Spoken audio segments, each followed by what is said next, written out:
is the Big O Show. This is the Big O Show.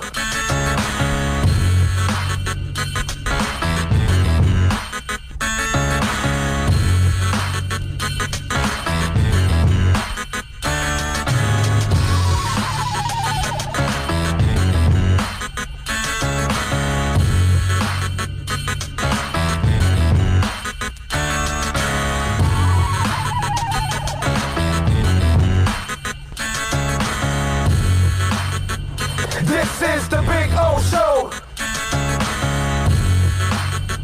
This is the Big O Show. This is the Big O Show. This is the Big O Show.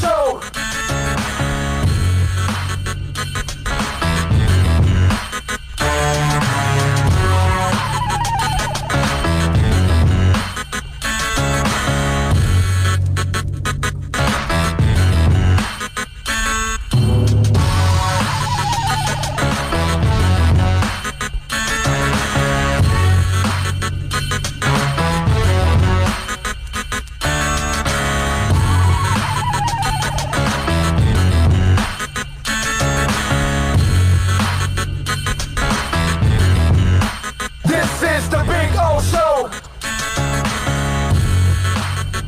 This is the Big O Show. This is the Big O Show. Oh, yes. Good morning, boys and girls. We are ready to rock and roll from beautiful Toyota of Hollywood. Yes, we are locked and loaded and are ready to rock. Got a bunch of things to talk about here on the show today. You would have thought we were at the Hialeah racetrack the way everybody looked.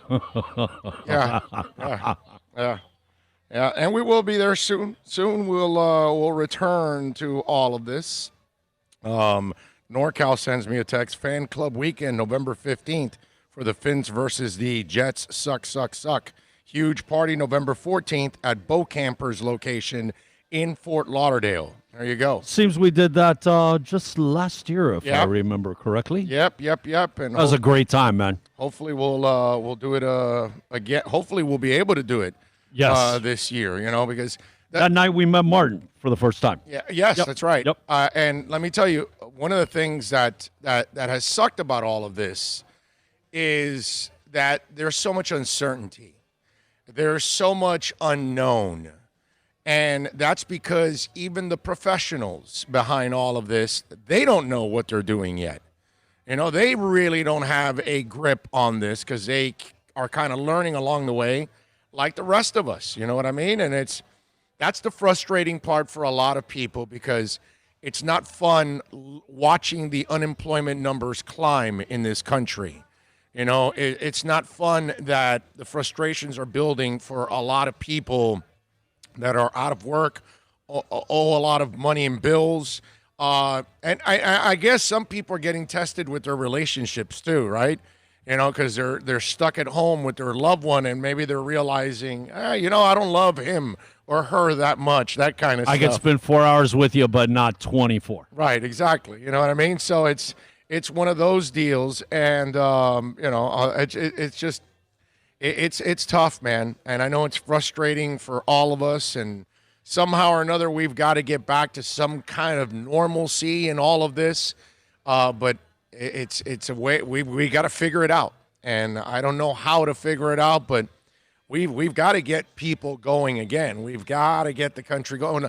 The thing is, we're going to have to learn how to do it in the most safest fashion possible. You know what I'm saying? And that's going to be the key right there is trying to get back on track, but doing it in a way where we all can, stay healthy to a certain extent. So let's hope that we're able to work all of this out. The governor yesterday was like, "Hey, pro teams, come on down. They want to kick you out of your state. We'll go." And look, we'll start off with the news from California State Universities. You saw that, right? They've got like 500,000 students in their universities all throughout the state. They came out and said, fall classes are done. We're online. And that's kind of what I've been telling my wife from the get-go, because she's like wondering, like, when are we going to get back to, to classrooms and all that. And I told her, I don't think you'll be doing it in the fall. And I think our kids will have to be, online in the fall because of all the lawsuits and universities and high schools and middle schools and elementaries, right? I got to train myself for that middle school still. You know what I mean? I'm too used to junior high. You can't get kids sick. You can't put them at risk because then you put yourself at risk for lawsuits. And it's not like you're going to make parents sign a waiver that, hey, we're going to bring kids in, but if they get COVID, it's not on us. No parent's going to sign that. You know what I mean? So this is kind of the first domino falling because other universities are going to say no, and then, this is going to already hurt the Pac-12 as it is. And, we've politicized this whole thing. So the SEC is probably really Republican, and they may try to play as hard as possible. They may try to take the field. You know what I'm saying? Because that's how it's been. It's the Republican states are the ones that are more open to opening, and the Democratic states are the ones that are more, nervous about opening, and they're being more reserved about all of this. And it's a sad thing that people have politicized this. I just kind of use common sense, and I don't choose a side. I don't really care about either side. But it's just one of those things that this is going to – I don't believe we're going to have college sports. Pro sports, there's a chance that we're going to see some this year. A chance. I'm kind of a pessimist with all of this because I still think we have to get the massive testing, and I still think that, once you get one person – look what happened in the UFC. You're going to get all these baseball players, basketball players, soccer players, football players, hockey players all together, and everybody's going to be clean. The numbers tell you that that's impossible. We're going to be at a point in our country where 1 in 4 people don't have a job. I mean, that's scary, dude. 4 people you see right there walking down this, one of those people are already unemployed. And it's only going to get, that's why it's a fine line. We can't keep at this pace because we can't keep everybody out of work. And the government can't support all of us. That's not the case. And by the way, people aren't working, so they're not producing taxes, which is not also feeding the government too. That cycle is being stopped now. So it's one of those things. Like we talked about, cities, counties, states, they're going to need some funding, heavy duty from the government. And they're not going to be able to get it. No, because there's only so much money to go around. Yeah. They're not going to be able to get it. You know what? It comes down to, like we've talked, and everybody keeps talking, but testing, we got to know where everybody is, and the labs have got to run. We got to figure out a way to get a cure or a vaccine. Yeah. But testing, so at least you know where people are at. That California State story yesterday was enormous news for Major League Baseball, for MLB, for, like we talked about it yesterday. It's 2 pro teams and sometimes more in Southern California for every sport. So then all of a sudden you're in a position now where you're already putting those in a difficult spot. Now we talk about the next domino falling yesterday in the afternoon. California State University say, we're going to fall classes online. So other universities are probably going to follow suit. And then obviously that's going to, I think college football is, Herb Street said it almost 2 months ago or a month and a half ago or whatever it was. And everybody was freaking, he's crazy. And maybe it was a little overreactive at that moment. But now as the summer starts to move on, you start to look at it and you say, you know what, he might be right. Because it's kids. I mean, look, if you're a parent, until things are safe, you're not going to send your kid back out on the road to a dorm and to go hang out with thousands of other kids. Everybody knows how college life is. You're going to spread a lot of germs, okay? You know, there's always a lot of stuff being spread around in colleges. So if you don't have this thing under control, I just don't know how you end up really, what's it called, overcoming all of this. So it already looks like college sports are becoming maybe an impossibility this year. And that's okay, and that's understandable with the kids. And now the pros. And now we just had the baseball player, Snell, come out and say for Tampa, you know what? I'm not on this bandwagon here. I'm not pitching. I'm not taking a pay cut, and I'm not putting myself at risk and all of that. And you know, we talked about this yesterday, how the optics for this is not going to look good for baseball. It's not going to look good for the players. But, I mean, this is the world we're in. Now, the one thing, you know, we talked about yesterday with the baseball players, that the optics aren't going to look good and that they were kind of put in a tough position by the owners because they first agreed to a prorated salary. So whatever you were going to get paid for 162, well, if we only play 100 or 82, well, then that's what you're going to pay. You're going to get paid. Now they cut it to the point of 50-50. And then the average person's looking at that, and the people that aren't employed are looking at that and going, so you're going to turn down millions because you're getting paid a little less millions, you know, whatever. So you're going to make $5 million instead of $8 million, but you don't want to play for $5 million. And so people are like, what the hell is this? So the optics are going to look absolutely terrible. Now, as I told you, in defense of the players, the owners put them in a difficult position. Now, let me put you in a baseball player's position, because maybe a lot of them, you know, on average, they made $4.4 million last year. The average salary is $4.4 million.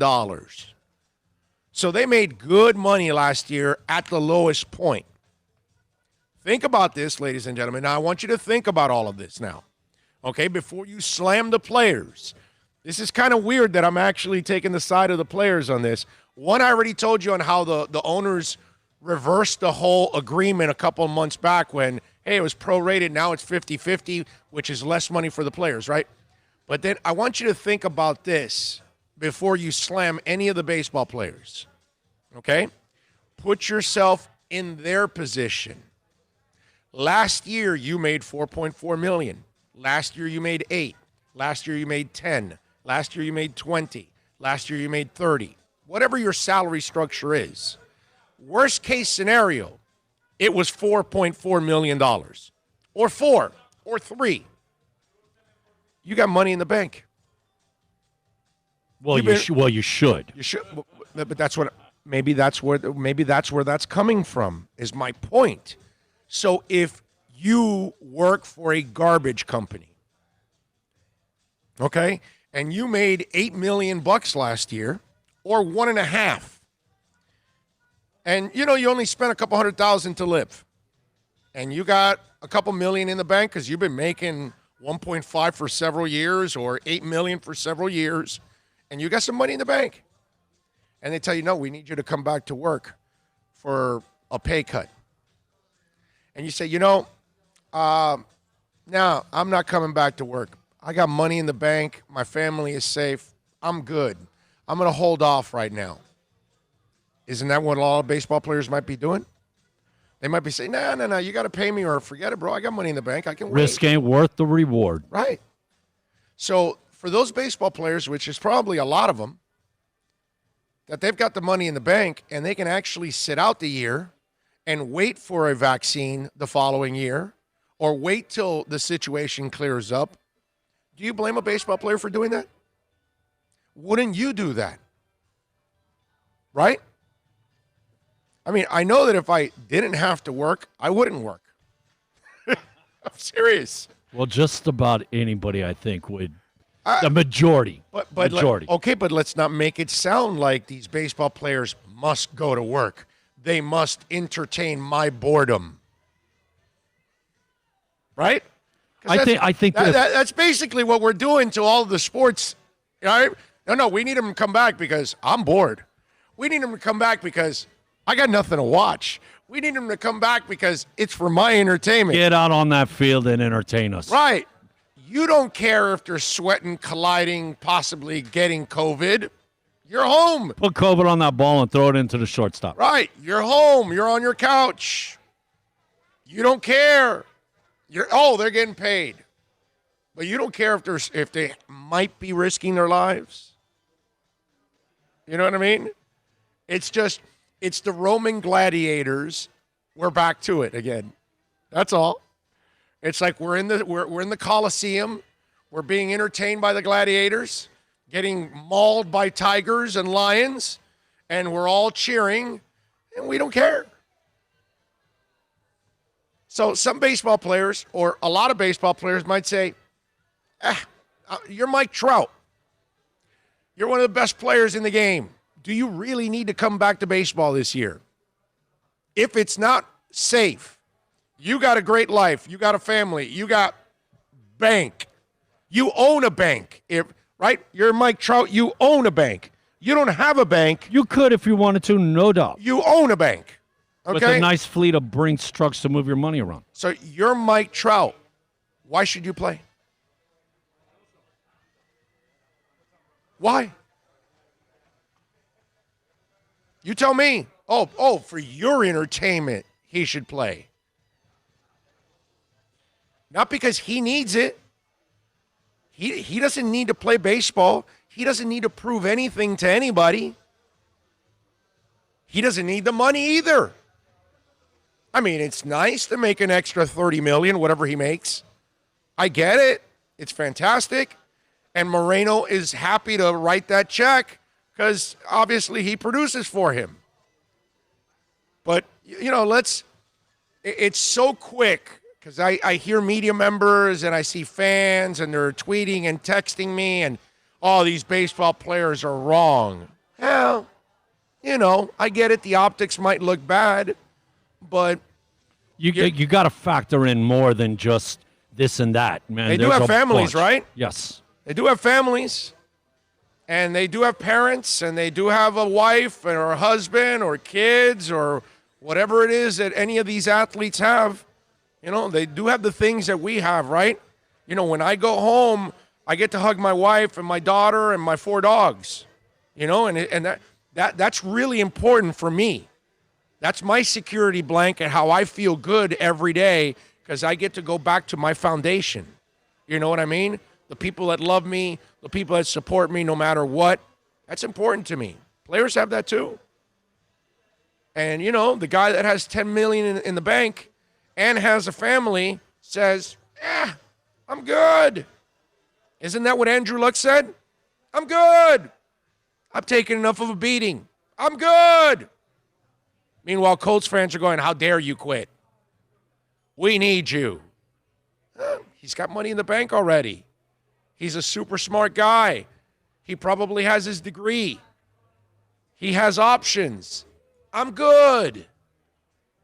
And if any of us had the opportunity to say, I'm good, I would. No, you've skewed my thinking a little to the side because you know what? Forget about this, that. What are the risks? What are that should be first and foremost right now. What are the risks? Now, the key here, Bill, is some of us have to take some risks. We have no choice. There is no vaccine. We don't have money. We have to pay bills. We have to do things. We have no choice. Some of these players, they have a choice, man. A CEO has a choice. I mean, they have choices. They have if put you're in themselves in that position. Would you do it? I wouldn't play. Huh? I wouldn't play. Right. Exactly. I mean, if I have money. Look, we're not going to go to we've talked about it, man. Oh, yeah. Until things are really, really, and you've assured me that there's no risk, like almost no risk. There's always a risk. Right. But, you know what I mean? Right. It's the stuff right in your face. Take away that risk. You know what? Until that's there, it's not worth your life. That's right. Alex And says, the other thing, it isn't just yours. The thing that's nasty about this is, God forbid you give it to somebody Right. in your circle, and you end up killing them. Yeah. Oh my! You're not. You know how horrible you're going to feel for the rest of your life. Alex just says, he just signed a $430 million contract.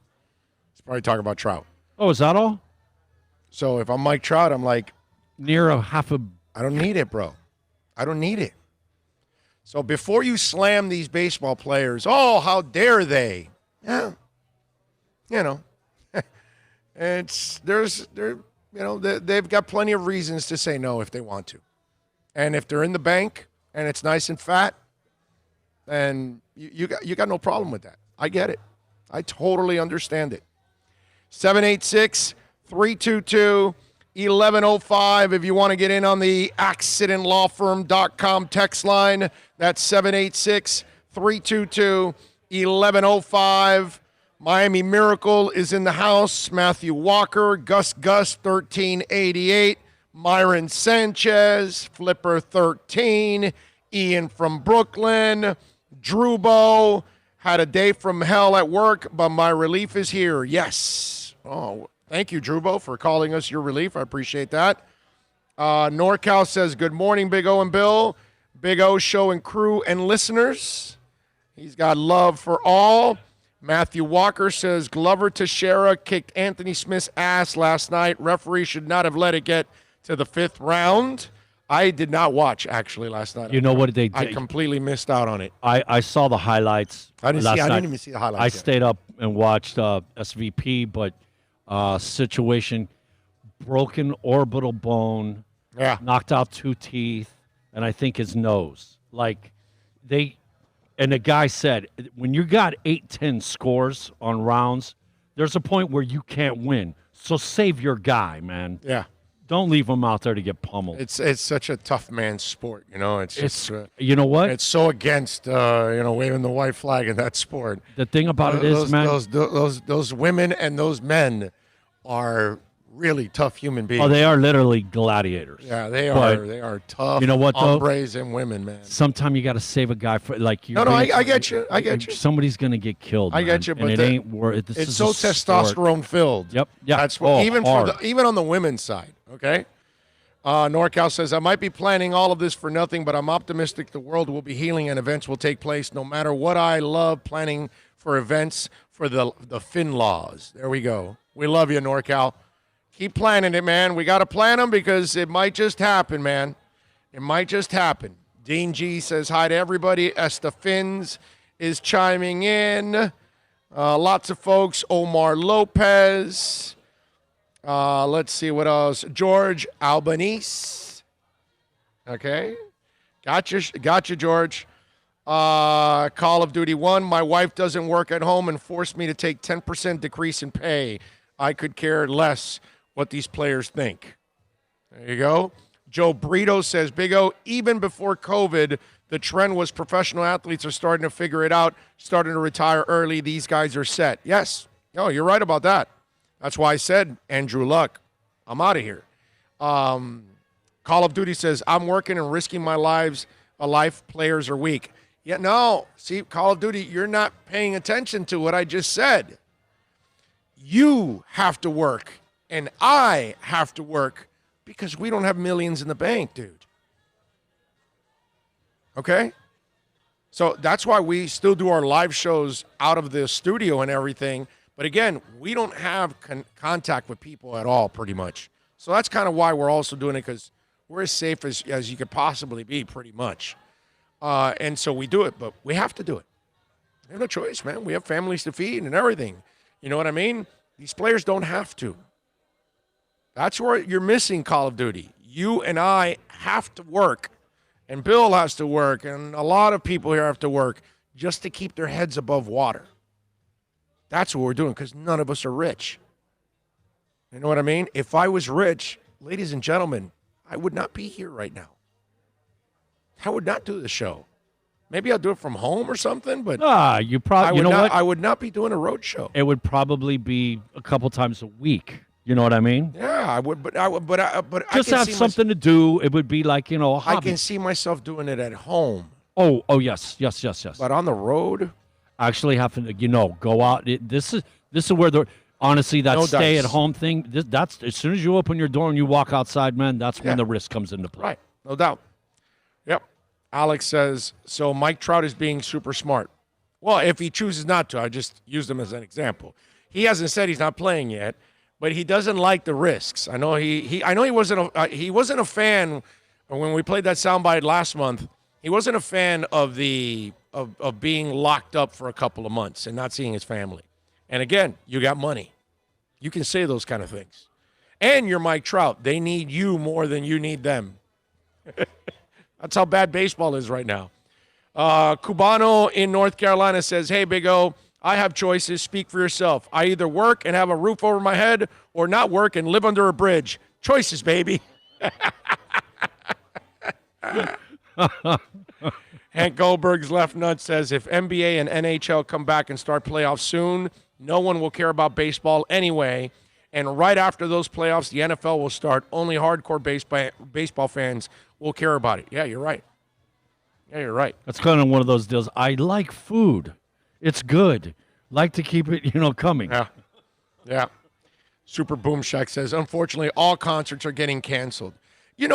Super Boom Shack, I laugh now when I see a band come out. Well, we're going to cancel our tour dates. Really? Like, you didn't think about that weeks ago? What, were you hanging on still for what? And if you're a band, I know that that's how you make your money. I completely understand. But I think if you're a band, you shouldn't even be thinking about touring anymore this year.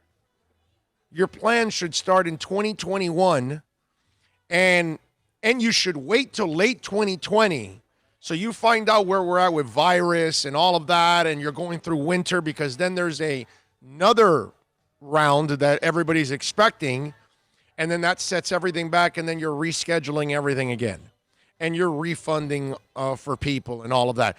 Yesterday, I was driving home, and I was listening to Channel 33, the new Wave channel on Sirius, and Pet Shop Boys and New Order, the Unity Tour, they canceled it yesterday for North America.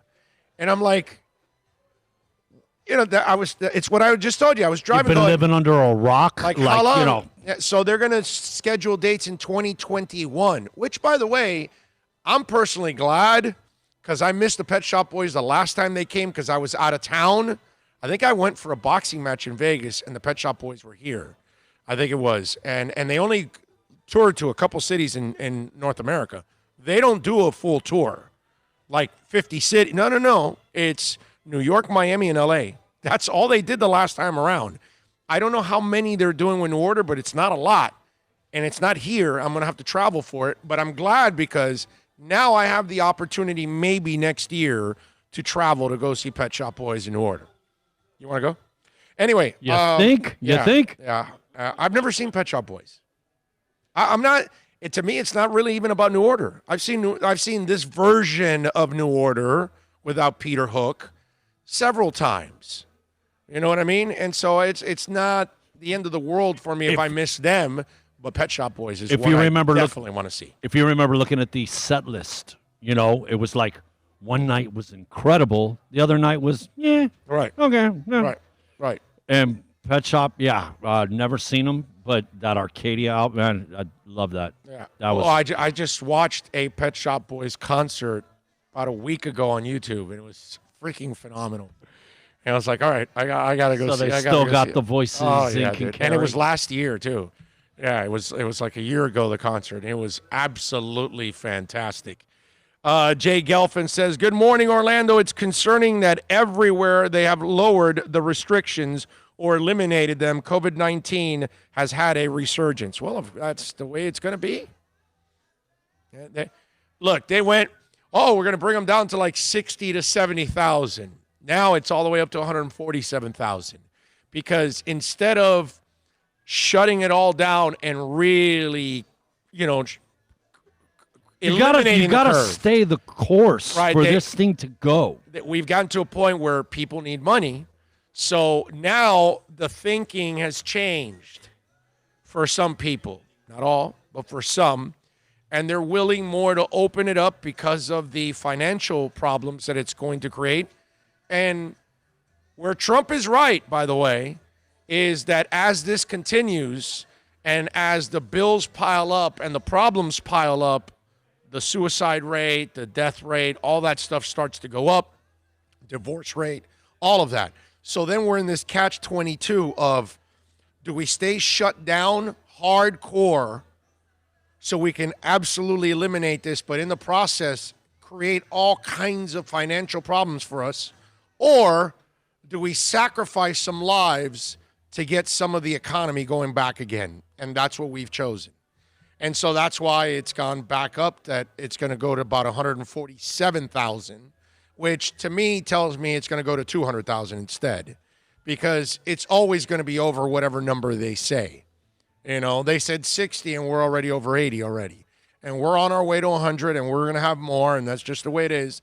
So we've gotten to a point in this country where we are opening it and forcing the issue a little bit more, and we are valuing life less. And that's what's happening. And by the way, you look at crimes nowadays and you look at young people with guns, and there's a lot less care for life as it is. So this is kind of a trend for the world in general, that we value life less and less every single day. And so now we're valuing money over life. And, oh, well, if we lose a couple of old people along the way, so be it. You know, that's kind of the attitude, unfortunately. But that's where we're at. That's why I say, don't choose a side, just be smart for yourself. And try to be as careful as you can, you and your family, and try to get by this thing, and let's just hope for the best, because unfortunately we're all not under control. Let's see. Drubo says, hey, I missed the blank yesterday. Mike P got banned. What a dumbass classic crap. Listen. I don't mind the back and forth. I don't mind if we disagree on this or that, whatever.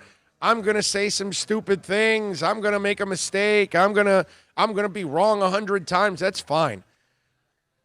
But if we're going to become trolls and it's just the same thing over and over every day, and that's kind of what Pellegrino was doing. It was tiresome, and it was old, and it wasn't like he was participating. It wasn't like he was contributing. He was just trying to be disruptive the entire time.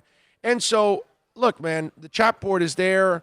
It's there for us to communicate. It's there for us to, you can get your questions, your comments in. You disagree with me, you agree with me, you love me, you hate me. That's fine.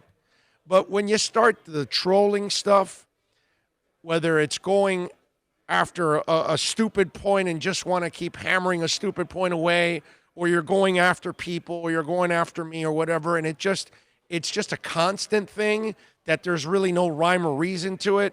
And, you know, that's why people like that will get blocked. You know what I mean? It's not like we're not that desperate for people to watch or listen that we have to also tolerate the behavior. You know what I'm saying? I don't do it on Twitter. And we got 100,000 people on Twitter following us. And anybody knows I interact with everybody on Twitter, pretty much. You know, I'm probably one of the most interactive hosts out there in radio, period, in this country. But again, I draw a line to a certain point. You know, when you start getting to the point that you're going to be disrespectful, and then you start to the point where you're just abusive. You know what I mean? And then there's no rhyme or reason to what you're doing. It's just that you've got this stupid agenda. Then yeah, you get like you said, you get blocked. It's old stick. Yeah. And you're not bringing anything. There's no change. It's the same. Right. Well, it just, man, you get worn down. Yeah. So I'm sure Pellegrino's a nice guy or something, but it just, you know, whatever boring agenda he has, I'm not in for it. And so he got blocked. Should have changed it up a little bit, you know? He should just try to be normal like everybody else, like Miami Kid J. I don't agree with Miami Kid J all the time. I probably don't agree with Hank Goldberg's left nut all the time, or Boss B99, or Myron Sanchez, or everybody. We're not going to agree all the time. Of course. But it's great to not agree. It's great to go back and forth. But none of these people that I just mentioned have a silly agenda that they just want to try to hammer coming out from that same every day. Spot. Same. Yeah, we've been doing it for months, it gets right? tired. And certain people just, we'll move on. John Santos says, hey, I understand that players don't want to play for safety issues. I don't even care about baseball. I don't want no sports, so everybody stays safe. Well, I want sports, but I want them safe. You know what I mean? Because, again, don't you want to return to work safely? Everybody wants to return to work safely. We want to return to life safely. So I want that for the players, too. I mean, we've already suffered the setback, right? The NBA commissioner was going to continue if it wasn't for Gobert. And then Gobert goes down with the COVID and gives it to his teammate, which was a great example right away. Can you imagine if you continue playing and that thing starts spreading all over? And that's the problem. So we've got to get to a point where you can control this thing in that environment. And if you cannot control it, then there's no way it can continue. That's why kids can't be allowed back on campus. And you can't have kids playing football, basketball, baseball. You can't. Lockdown goal was to flatten the curve to prevent healthcare systems from getting overwhelmed. That worked. It was not to stay locked down until a cure. People can't endure that. That's the real world. You are correct, sir. There's no doubt about that. That's why I have no problem getting some of it back, but you've got to do it the right way, and we've got to be responsible with it.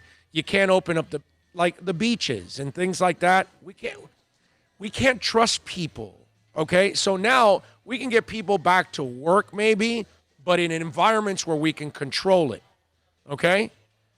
There are certain environments we can't bring concerts back. Nobody wants to see concerts more than I do. Nobody on the planet, not even Dave Grohl, wants to see more concerts than I do, okay? But we can't do it.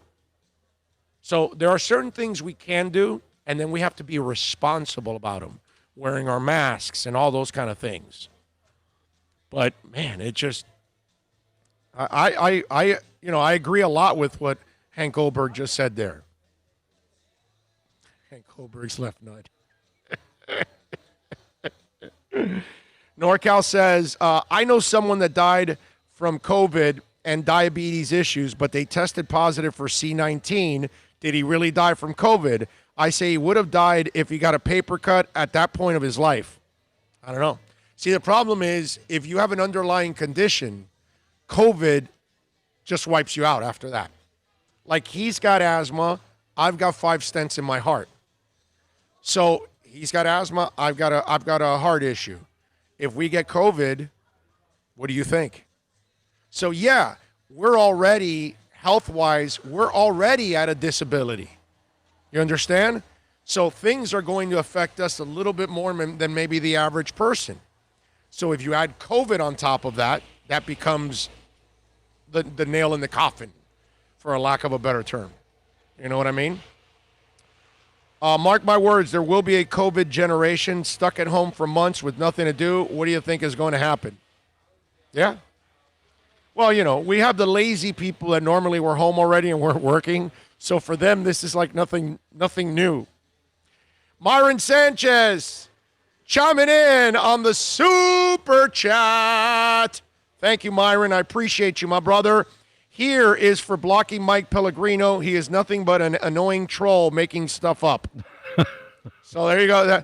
That was the other thing that I picked up from the Pellegrino block. How many of you all out there were, championing that move? So apparently Pellegrino was being annoying with a bunch of other people out there. When you get like that, you got to take the one out to save the other 9 of the 10. Yeah. So, but when you've got listeners, when listeners are chiming in on a super chat, it reinforces. Okay, on a super chat, not just a regular text like, "Hey, thanks for getting rid of him. He was annoying." No. I'm paying you to get rid of him. Yeah, that's you did the right thing. It's like, here's a donation and thank you for getting rid of his ass. I'll do anything, bro. Thank you, Myron. I appreciate you supporting the show. You in know a big where, time way. It means a lot. You know where you're at. Drew Bow also. Oh, I know. I got you. Bottom of the hour. Well, we're past it. Drew Bow chiming in on the super chat. Thank you, sir. He says, "Don't be a Mike BT. Smash that like hashtag roll fins." Okay, I like it. Yeah, no roll fins. We got to tell Tua that we're not a tied family. Okay, that hashtag roll fins he had, I saw that and it was like, yeah, I don't want to slam the kid because I like the kid too much and he means well, but he's got to understand that he's in Kane's country. Yeah, you saw Tyler Hero the other day on social media. Did you catch him? Do you know who Tyler Hero is? He plays basketball. Oh, you know what? Is this about the haircut? No. Okay, because that was a couple days ago. No. Okay, we got something new on Tyler. What did he do? He was wearing a Canes shirt. Like it. Beautiful green, orange letters. Miami Hurricanes. I wonder how he made out with that Instagram model. Remember that? Oh, they're hooked up. Okay. But my point is that there's a kid that understands his environment. He knows the lay of the land. And when so in Rome, he's starting to embrace it. He doesn't care that he came from Kentucky. He knows he can't sport Kentucky here. No. So Tua, we're not telling you to go embrace Tua. We're just telling you we don't embrace the Tide. That's all. All right? No, when you roll, all you want is around the bowl and down the hole. Roll Tide, roll. Yeah. All right, so we got Drew Bow. O'Shea Morris chiming in on the super chat. Thank you, O'Shea. You are a stud. O'Shea's been an enormous supporter of our show for many years. Thank you, sir. And Frank Yee, he says, "Oh, thank you for taking out undercover Jet fan Pellegrino." Really? He's a Jet fan? I didn't even know that. That's even better. Again, when the listeners want to get rid of another listener, that's not a good sign. All right, let's take a quick break. O'Shea, Frank Yee, Drew Bow, Myron Sanchez, thank you all out there for supporting us on the Super Chat. You guys are amazing. Let's take a quick break from Toyota of Hollywood. It's a buyer's market at Toyota of Hollywood. Over 1,500 Toyotas on the ground, and truckloads just keep on coming. Now pay up to 50% less. 2020 Camry, not $29,000, $17,775. 2020 Corolla, not $22,000, $13,775. Buy a new 2020 Toyota with 0 down and 0% financing, or we'll make your payments till 2021 at Toyota of Hollywood, the #1 volume Toyota dealer on 441 between Hollywood Boulevard and Sheridan Street. Are you tired of watching the same old travel videos on the internet? Well, then check out MikeNoGoZones.com, a travel documentary that's breaking barriers. I go to the places that the media tells you to fear, where no one else dares to go. Baltimore, Opelika, South Side of Chicago, and more. Go to MikeNoGoZones.com. No one expects to get into a crash, but I expect you to go to accidentlawfirm.com if you do. Make sure when hiring a driver, you go through a rideshare app so that you can be covered by the insurance, which can be up to $1 million, whether you're a passenger or a driver. In other words, don't try to save a few bucks by paying cash instead of going through the app. I'm attorney Bobby Nunez from Nunez Law in Miami, and we're here to help you through the process. Go to accidentlawfirm.com for a free consultation from me, Bobby Nunez. That's accidentlawfirm.com. America's safest and best-selling compact luxury SUV is at Acura of Pembroke Pines, and this is how we do it. RDX, $339 a month at Acura of Pembroke Pines, the #1 volume Acura dealer.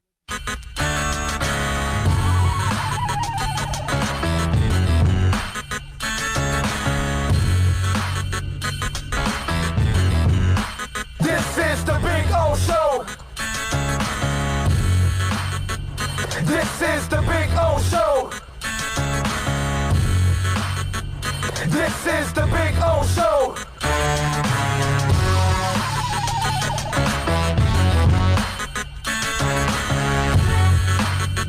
We are back. We take it till 2, And we're out here, of course, at Toyota of Hollywood. I see Herbie Lopez right there. I see Steve Ostrov right there. They are ready to take care of you. So come on out here. If you're looking to buy or lease a vehicle, you can actually do it through the phone if you want. They'll deliver the car to you. That's kind of become a crazy thing that a lot of people are actually going to do down the line from this whole COVID thing. A lot of people love the luxury of being able to buy the car, and they don't have to sit there wait for all the paperwork, which, obviously takes a couple hours, usually does. They're at home, and then, they deliver the car right to your house. It's a beautiful thing, but you can come on down. They'll take care of you. Everybody's wearing a mask, all that, everybody dealing with you. So you got no problems with that. They're wheeling in a beautiful Supra now as it is. So good stuff as always. Come on out. They'll take care of you. They give you 90 days, no payments, whether you're buying or leasing a vehicle. So during this COVID crisis, and the transition will not be easy, they're giving you some time to wait to make your first payment. So you got 90 days. So when you come on out here and see any of the ladies or any of the guys that'll take care of you, because we've got sales ladies out here and salesmen out here that do great work at Toyota of Hollywood. In fact, I don't know if I've ever seen a dealership with more sales women than Toyota of Hollywood. Would you agree with that? Easily. Right? Easily. It's almost a 50-50 ratio. Not that any other dealership that doesn't have, like tomorrow, we're at Craig's Inn, there's only one lady there. There's only one lady there. The other lady's the secretary. That's it. There's one sales lady there normally. A lot of women don't sell cars, but here at Toyota of Hollywood, it's odd because they must have about 7 or 8 of them. If not maybe more. Maybe more. But at least I've seen 7 or 8, which is unheard of, man. So come on out here, 1841 North State Road 7. We're just a couple blocks south of that big, beautiful guitar. And right now, you can see the showroom shuffle. Oh, yeah. They're shuffling around cars. Yeah, they're moving some of the cars around. That Supra is absolutely amazing. And there's a Camry XSE, kind of like mine, that's over there. It's got the panoramic sunroof and everything, which I was just going to say, is that your roof over there that I'm looking at? Yeah, the panoramic sunroof. If you guys have an opportunity of getting a panoramic sun, although that one's different than mine. Mine's inside. I don't know why that one's above. Anyway, so that one's a little different. But the panoramic sunroofs are absolutely awesome nowadays. That's one I got from my XSE, and I got to tell you, man, too much. Anyway, what do we got here? Something going on the chat board. Flipside Fishing says, Xavier Howard, Byron Jones, Logan Ryan, and Bobby McCain sounds like a deadly backfield. What do you think, Oh? Yeah. Well, wait a minute. Hold on a second. Did I miss something? Did they sign Logan Ryan? They're just interested, right? They haven't signed him yet, right? Did you guys see something? I can't catch everything that goes on and breaks, but let me see. Did they sign? I know they were interested in Logan Ryan, but I haven't seen if they signed him yet. But and I talked about it yesterday. I would love the Logan Ryan addition to this team. That would be fantastic. The part that I'd flip on you, Flipside Fishing, is think about Miami secondary, and they're going up against Josh Allen, Sam Darnold, and my boy from Auburn, Stidham, Jarrett Stidham from the Patriots. And I say my boy, just in case for those of you just listening, Stidham was one of the guys I liked in the draft 2 years ago. As I say, you just tripped out half of the people on the text line. What did he say? No, because I always have to mention it because that way, if he fails, I want you to know that I liked him. And if he succeeds, I want you to know that I liked him.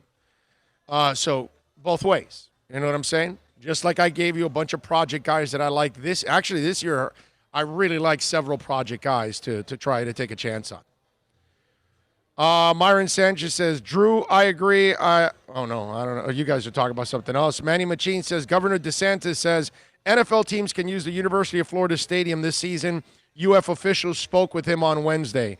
Well, I mean, UF is not going to be using their stadium. Florida State's not going to be using their stadium. So that, NFL teams could use those stadiums. UCF isn't going to use their stadium. Yeah. That makes a lot of sense. If they can accommodate the pro teams, then yeah, that would make a lot of sense. You throw in the Gator Bowl, you know what, man? We got 6 stadiums you could. Yeah. And I mean, if you do conversion to the Marlin, like they did with the FIU, you could even get more. But we have literally ready to go 6 football stadiums. Yeah, and the Tampa Bay Rays. We were there for the East-West Shrine. They can play football there. But like I said, conversion. But we're like, come on down. You're the next football team playing in Florida. The question is, will they be able to do it? You know what I mean? That's really the question is, will they be able to do it? You got to think just with the sheer numbers, right? That footballs and plus like Fauci said, this is the perfect breeding ground for this thing to spread. Yeah. So football probably is last, correct? Yeah. Yeah. Well, they're the ones that have the most time than anybody else because everybody else is already in season. Yeah. You're losing right now. Every day that clicks every day you roll the calendar forward, you're losing. Well, their season's already ended in NBA and NHL. Right. Yes. They're supposed to be in postseasons. Yeah, exactly. Is what they're supposed to be right now. So they're already losing out on that, and so they're just delaying everything. Let me talk a little bit about some because, the whole Chris Grier thing was kind of a topic yesterday. It's been a topic. It's always going to be a hot button topic, right? Because you're the Dolphin general manager. And the Dolphin general manager for 20 years has been just absolutely terrible. Whoever it's been has not been able to get it done. But I wanted to throw something out there to people that for some Dolphins, and I'm talking about the bitter ones. I'm talking about the ones that only look at the negativity all the time. They're not realizing this. What could be happening? Okay? Because think about this. I just want you to imagine all of this, all right? It's not etched in stone. It's not a done deal by any stretch, what I'm saying. But it's a possibility and a feeling like we've never had before. Follow me on this.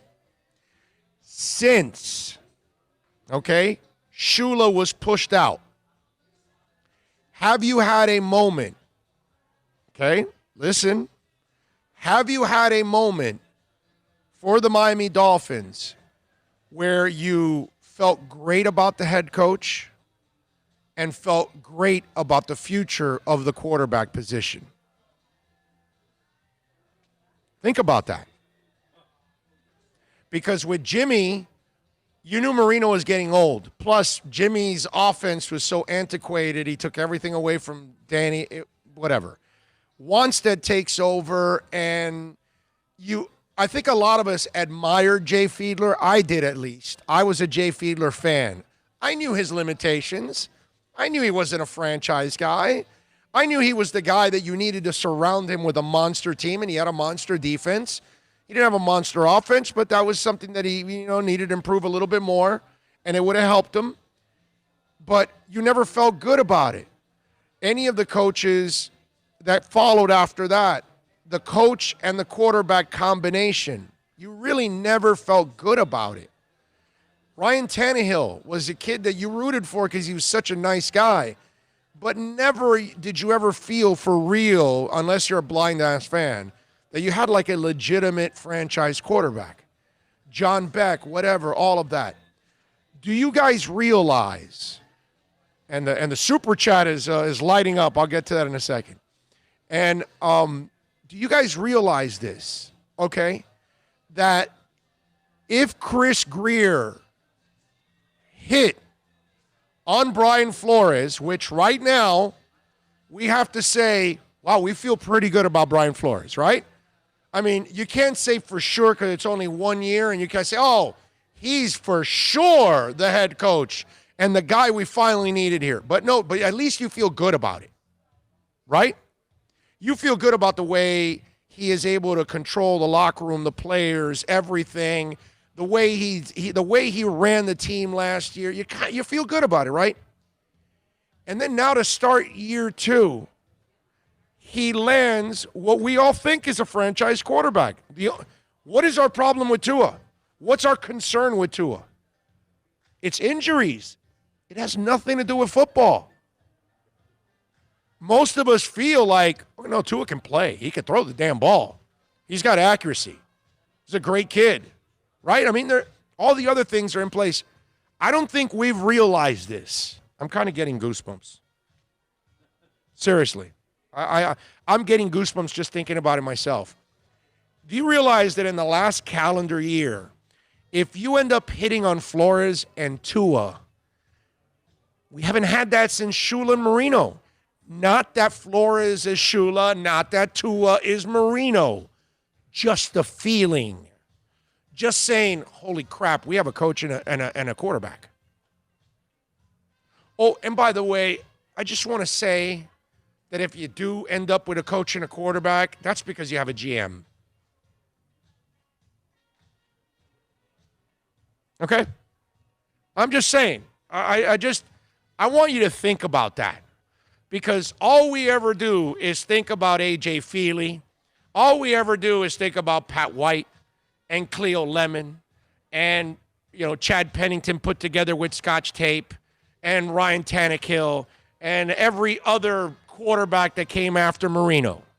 And they bring in Jim Druckenmiller, Josh Dutton drafted. I could just talk about all the different quarterbacks all over the years. And they were a mess. And none of them ever made you feel like, oh, that's the guy. John Beck is the guy. Who the hell says that? Nobody. But right now, you keep saying to yourself, Tua's a guy if he stays healthy. Tua's a guy if he stays healthy. Oh, I love Tua. Oh, I love Tua too. Oh, yeah, man. We just got to keep him healthy. We just got to build that line. That's all we ever talk about. Because most of us feel like the dude can pass the damn ball. And then Flores. Just saying, man. Because I thought about this on my way home yesterday after our show, and I'd block these guys because they're just in their silly-ass state of mind. And I'm sitting there, I'm going, the guy they're blocking, the guy that they're slamming, he may have just found the quarterback and a coach in a year. We couldn't find a coach that we liked that could stick around. We couldn't find a quarterback. And yet, the dude that was kind of the subject yesterday, that guy may have found the coach of the quarterback within a calendar year. I just let that marinate, Because to me, that is that's music, brother, to my ears, to my heart. I find that to be just absolutely amazing if it does happen. Because it proves it would make him not a good hire. It would make him one of the greatest hires in Dolphin history. Okay? Outside of maybe Shula. Can I pile on? Because, we've talked about a GM comes in, how much impact? How fast can you really turn this thing around? And you used to tell me that somewhere around the 3 third to 4 year, years, yeah. 4 years. somewhere around the third year, you should see like you're on the brink, right? But the equation I'm missing. If you have normal drafts. Yeah. But if your drafts are 10-plus picks. Yes. It's totally fast. That's why we said should fast track it. Track you. And the thing is, getting out from underneath the bad money. We're looking at what could conceivably be a 1-year turnaround. Depending on what happens this year. If they make the playoffs, it's a 1-year turnaround. It's a 1-year turnaround. You're would not be a supposed to ri- be able to do that in today's football with salary cap and this and not be able to just go out and buy what you want. If you make the playoffs this year, Chris Greer is a super general manager. He's not a general manager. You know how you guys chime in on the super chat? He's a super general manager. Speaking of the super chat, Jess or Jesse. So you have Jess on the text, and now it says Jesse. Jesse in Minneapolis. So do we call Jess or do we say Jesse? You gotta help me out on that because I thought I always see Jess. Maybe it's just me and I butchered it. Chiming in from Minnesota, adding support, and you, Jesse, are freaking awesome. You're always supporting us. Thank you so much. Much love, Jesse. Samuel Rowina chiming in on the super chat. What up, Big O? If we add Logan Ryan to our secondary, we'll be a top 5 in the league. Love your show. Thanks for keeping it 100 all the time. Hell yeah, they'll be top 5. They'll be top 5 for sure. I mean, that secondary will be impossible to pass on. I'm serious. You add Logan Ryan to that mix, it just makes it so much more deeper, man. You know? Jay Fiedler was an intelligent quarterback. He played to his strengths and didn't make a lot of mistakes. Yeah, I'm a Jay fan, so you're never going to get me to slam Jay Fiedler. I'm just not. Now, am I going to tell you he's a franchise guy and all? No.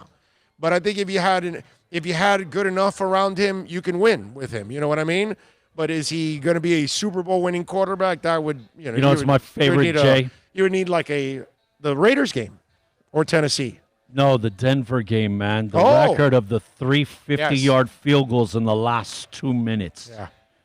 That we actually, Tom's NFL, we did a dog, there was like 20 of us piled up, going nuts.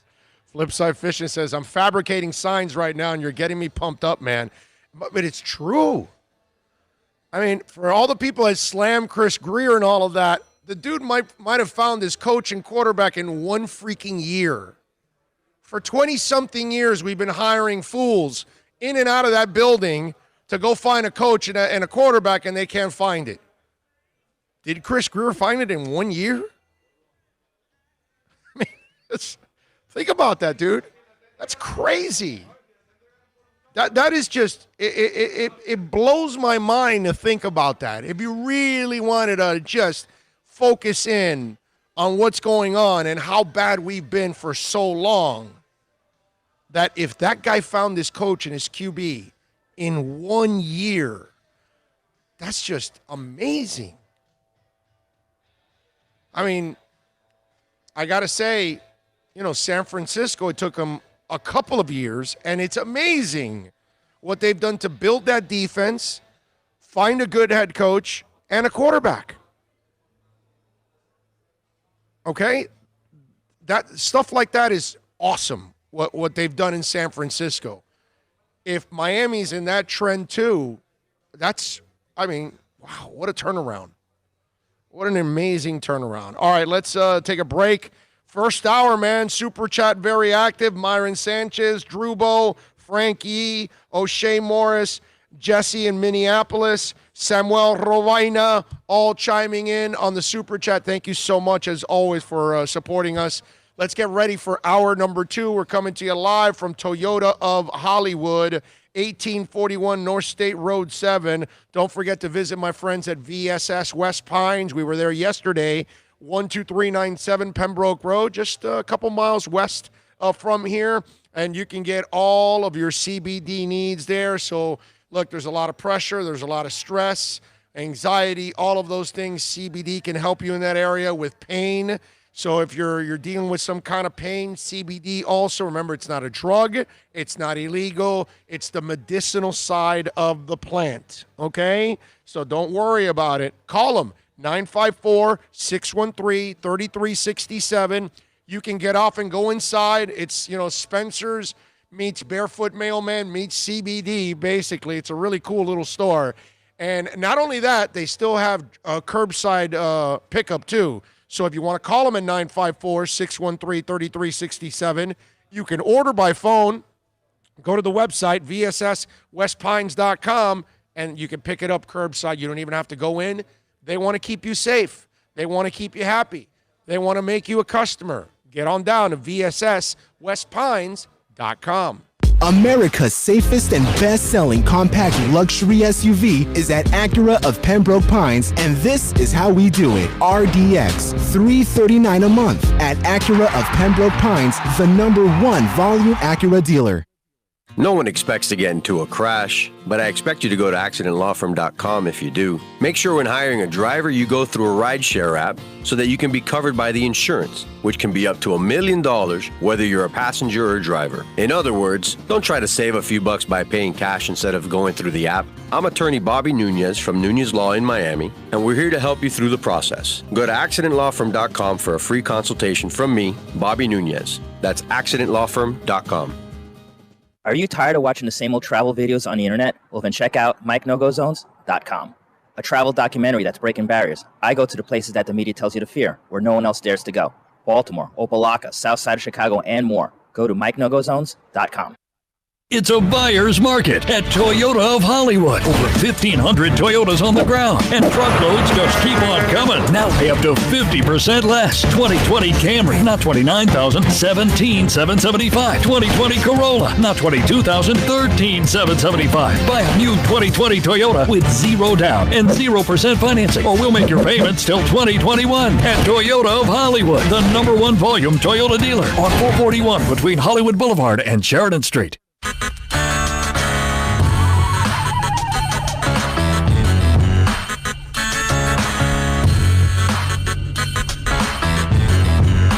This is the Big O Show.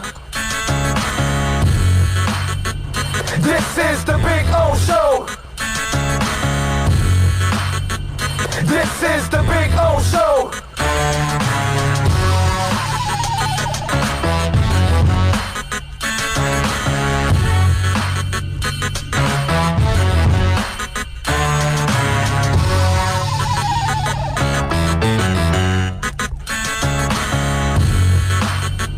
This is the Big O Show. This is the Big O Show.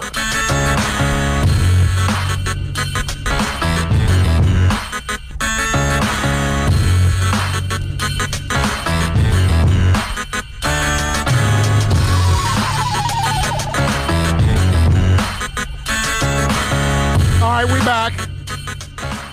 We take you till 2. If you want to get in on the program, you know you can reach out to us on the accidentlawfirm.com text line, which is 786-322-1105. That's 786-322-1105. If you want to get in on the accidentlawfirm.com text line, you can also reach out to me on Twitter.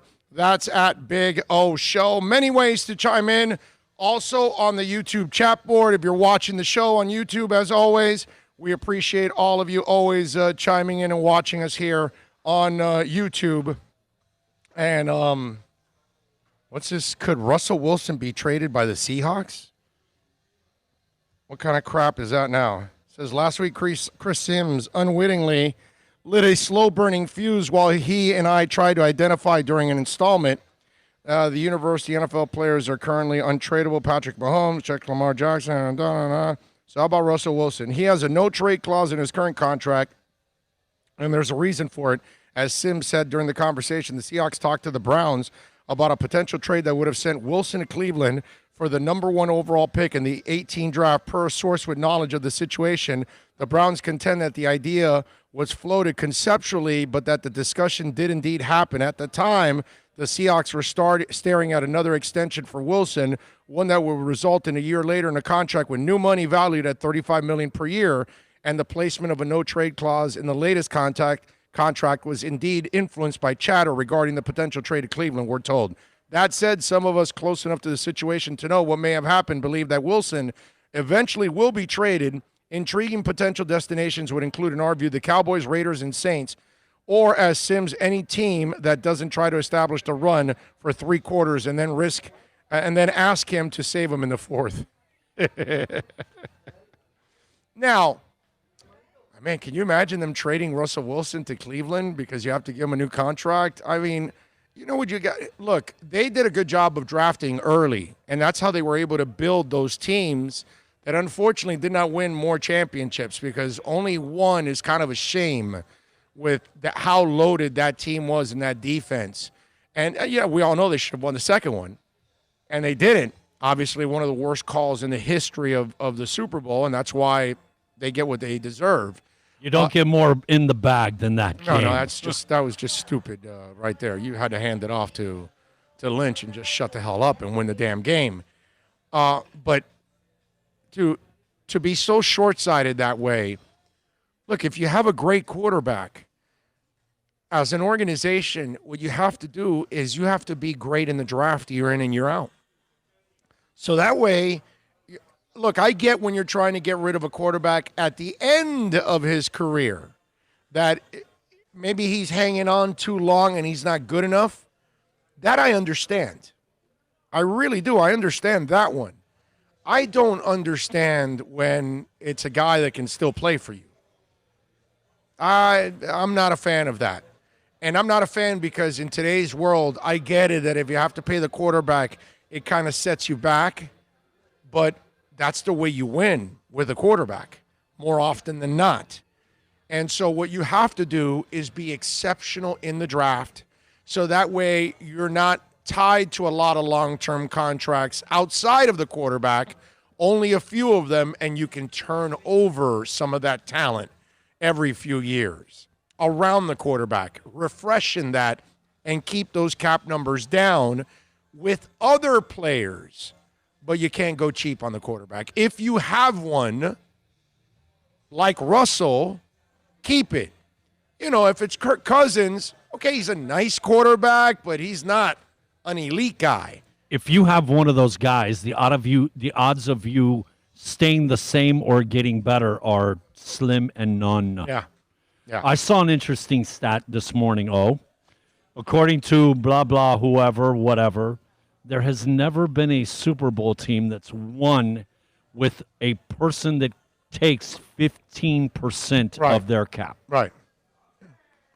Yeah, and that's because lately a lot of those guys have been able to win before, i.e. Russell Wilson, Pat Mahomes. Joe Flacco. And Joe then he Flacco. gets, Flacco was in a contract negotiation, then he gambled on himself that year, and it paid off. Big time. First 20 million plus QB ever. Right. And so they had to pay the price. But again, they also didn't do a great job of surrounding him with talent after that. And then that's why. And he's not a guy that could carry you. He can make plays for you, but he needs players around him so he can facilitate with that gun. They had some key guys with age issues in key, defensive spots. Some of the offensive line guys, it just. But Flacco is not an elite quarterback, so that's different. That's not Russell Wilson. No, he just had an incredible playoff run that year. And those kind of guys, I can see you parting with those kind of guys if you're overpaying them down the line. Russell, because he's not one of those studs. Top Russell 7, Wilson. Yeah, no, I would never, ever trade, bro. No, that's one of those stud top guys every year. Yeah. Let's see. What do we have here? Niners had some bad luck with injuries. It would have been it would have been even farther ahead if not for those. Yeah, but still, whatever, man. They have done an awesome job overall. McIntyre says Greer is not Mike Brown, folks, but Joe Burrow might change things for him, and a healthy Tua will deliver for Greer. I don't know if Burrow may change. That's not a good team that he's on. So I'm not exactly sure about that. You got to surround these kids, Tua too, by the way, with talent. All right? You cannot put the weight of the world on Burrow or Tua. That's not fair. It's just not. We gotta see them be responsible and surround them with the real talent. Little concern with Burrow though. The situation with the offensive coordinator being so super incredible. The fact that he did nothing at Ohio State, you know what I mean? And it was a one-year deal. It's not a guarantee there. And that's not a good team either, bro. I'm sorry. A.J. Green's very injury-prone, so I don't know if he's even going to stay healthy. John Ross is a sack of injuries. Not you, John Ross. John Ross. Anyway, So yeah, no, and that line isn't exceptional either for Cincinnati. Super Boom Shack is asking me Green Day, Nookie, Dookie, or Nimrod. Wow, man,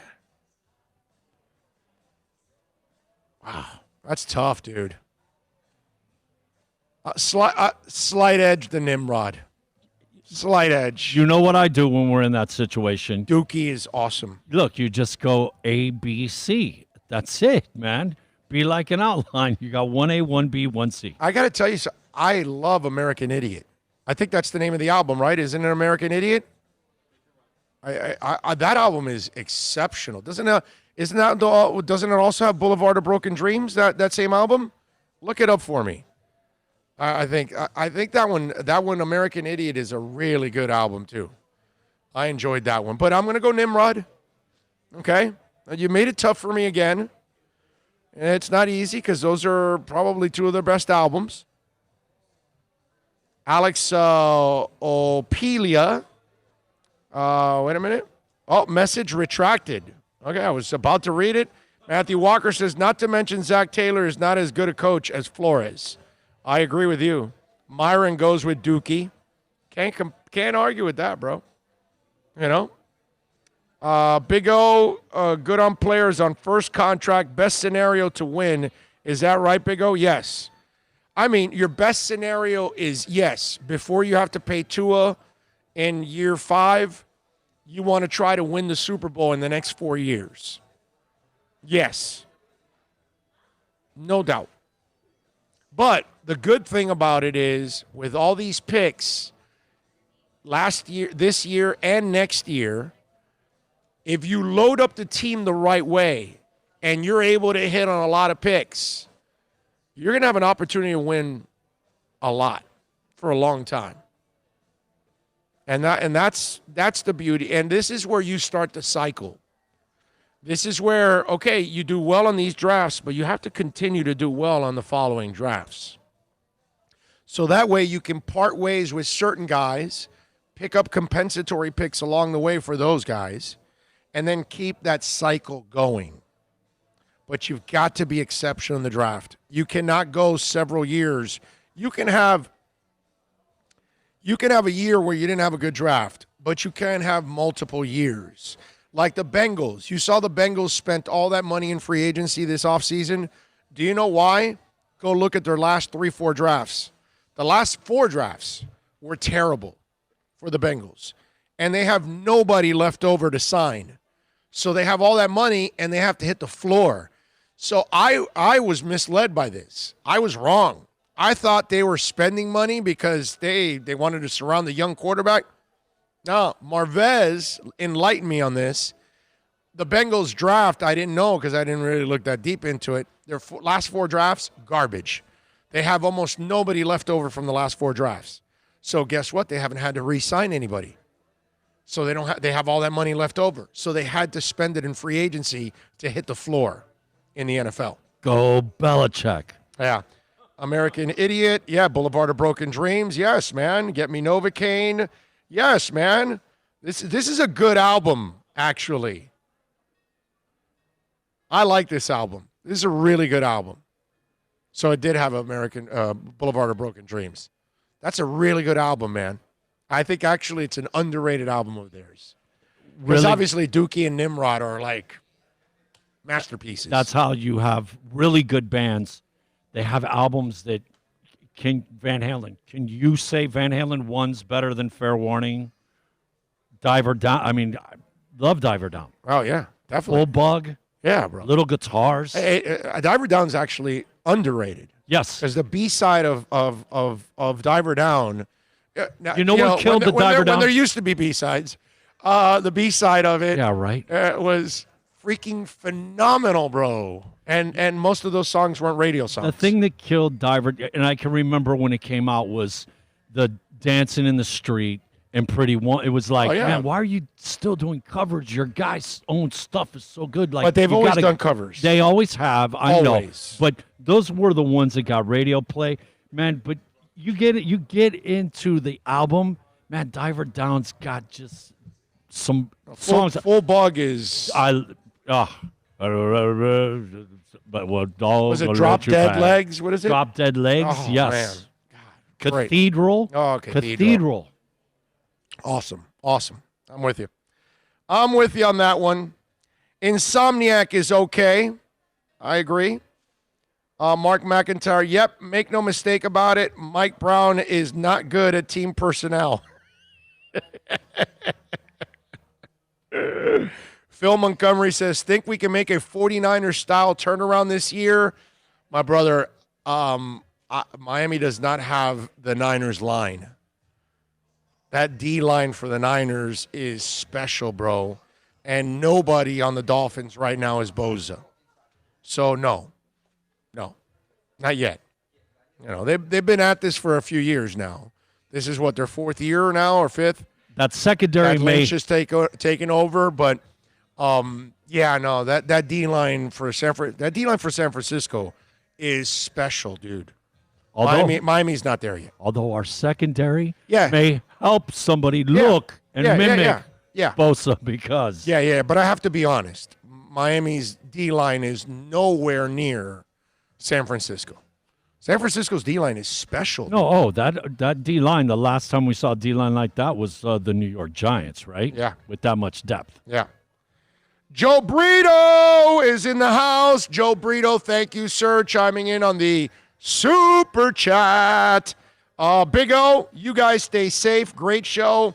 It's a great success. Continue to grow. Best beat reporter and radio host in 305. Stood by you during JJ and Marino's camps. Wishing you the very best. Thank you, Joe, man. You've been with us for a long, long time, man. Appreciate you, man. Those were fun days, too. I like it. Thank you, Joe. That is very, very nice. Chiming in on the Super Chat and giving us the Super Chat. It is pretty sad, but there is a short window to win Super Bowls, even if you're good, and I think this time is up. Well, what time is up? Alex, are you talking about the Dolphins? Hasn't started yet. Their window hasn't even started yet, so relax, okay? San Francisco's window, if that's what you're talking about, since we were just talking about San Francisco, yes, their window is right there, okay? That I will definitely give you. No doubt about that. Man of 1,005 holds. Thank you, sir, chiming in on the Super Chat. Love when you mention music. Keep it up. Thank you, sir. Oh, I got a great story. I got a great music story. Bill, are you cutting up sound? Okay, are you cutting up sound? I need you to hear this. Are you listening? I'm all ears, man. Okay, this is a great freaking story. Okay. And somebody mentioned I heard, yes. Van music. Halen or something. That was me. No, I'm saying right here. Somebody said Big O, David Lee Roth or Sammy Hagar, and Hagar's the better singer. Roth is better for Van Halen. Okay, Van Hagar grew on me, and I like Van Hagar. I wasn't a big Van Hagar fan early on because I was kind of mad that Van Halen went in that direction. But their music grew on me, and it's really good music. Their biggest albums, though. Yeah, because commercial. We just talked about what David and the boys were doing, that they were trying to get. That Blue Angels video. Jump is, they went for the commercial. We were so mad with the keyboards. Yeah. So I've got this story. Where is it here? Because this is one hell of a story. If I can damn find this. Well, you know what? I know where it's at, so I can actually go to it again and find it right away. But it is an awesome story because Ted Templeton apparently hated David Lee Roth. He couldn't stand David Lee Roth. He thought Roth was the wrong guy for the band. And so Roth had, in order to actually work the band. And so Templeton was actually behind the scenes. He wanted to, this is years before, he wanted to bring in Montrose singer Sammy Hagar because he wanted a more rock and roll like voice. So you're talking probably 75 when Right, like- Gene Simmons right, gets yeah. Ted to go to Whiskey and check him out. Right, exactly. And so I know I saved the damn story, and now I can't find the Dude, damn that's story. so great. That's so goes the vision- totally full circle. You know what I mean? To I come know. back and actually happen. Yeah, but the vision of he was actually right in the end, because he ends up actually going to Van Halen, and they had their most commercial success ever. Right now, he's the first guy to tell you. Okay, now listen to this. In fact, Ted Templeton wasn't sold on David Lee Roth and his role in Van Halen in the band in '77. In fact, after the second show he attended, he started thinking about finding another singer and considered calling his friend Sammy Hagar. In a recent memoir, Ted Templeton, a platinum producer, Life in Music, he recalled how he began to warm to Roth's talents, especially as Van Halen worked on the song Ain't Talking About Love. As a performer and vocalist, he underwhelmed me, Templeton said, after watching Roth the night he secured the record deal with Warner Brothers. His stage presence was awkward. His singing wasn't great. I was actually a bit nervous that Mo was going to be turned off by the singer's antics and perhaps might pass on Van Halen. Truthfully, Roth made me nervous too. I thought, what am I going to do with this group? If we sign them and the singer can't hold up his end of the bargain, I could make the guitar player a solo artist if worse came to pass. I found myself mulling over dumping the singer for a stronger vocalist like Montross's lead singer, Sammy Hagar. I thought, hell, he might be the perfect singer for Van Halen. When the studio work started, Templeton said he feared Ross was the band's biggest issue and that he couldn't fix it. To be sure, he was a distinctive singer. His trained whistle screams were identifiable in a good way, he explained. But every time I heard him get pitchy or completely miss a note, I worried that the public was going to be turned off by the band because of his limitations.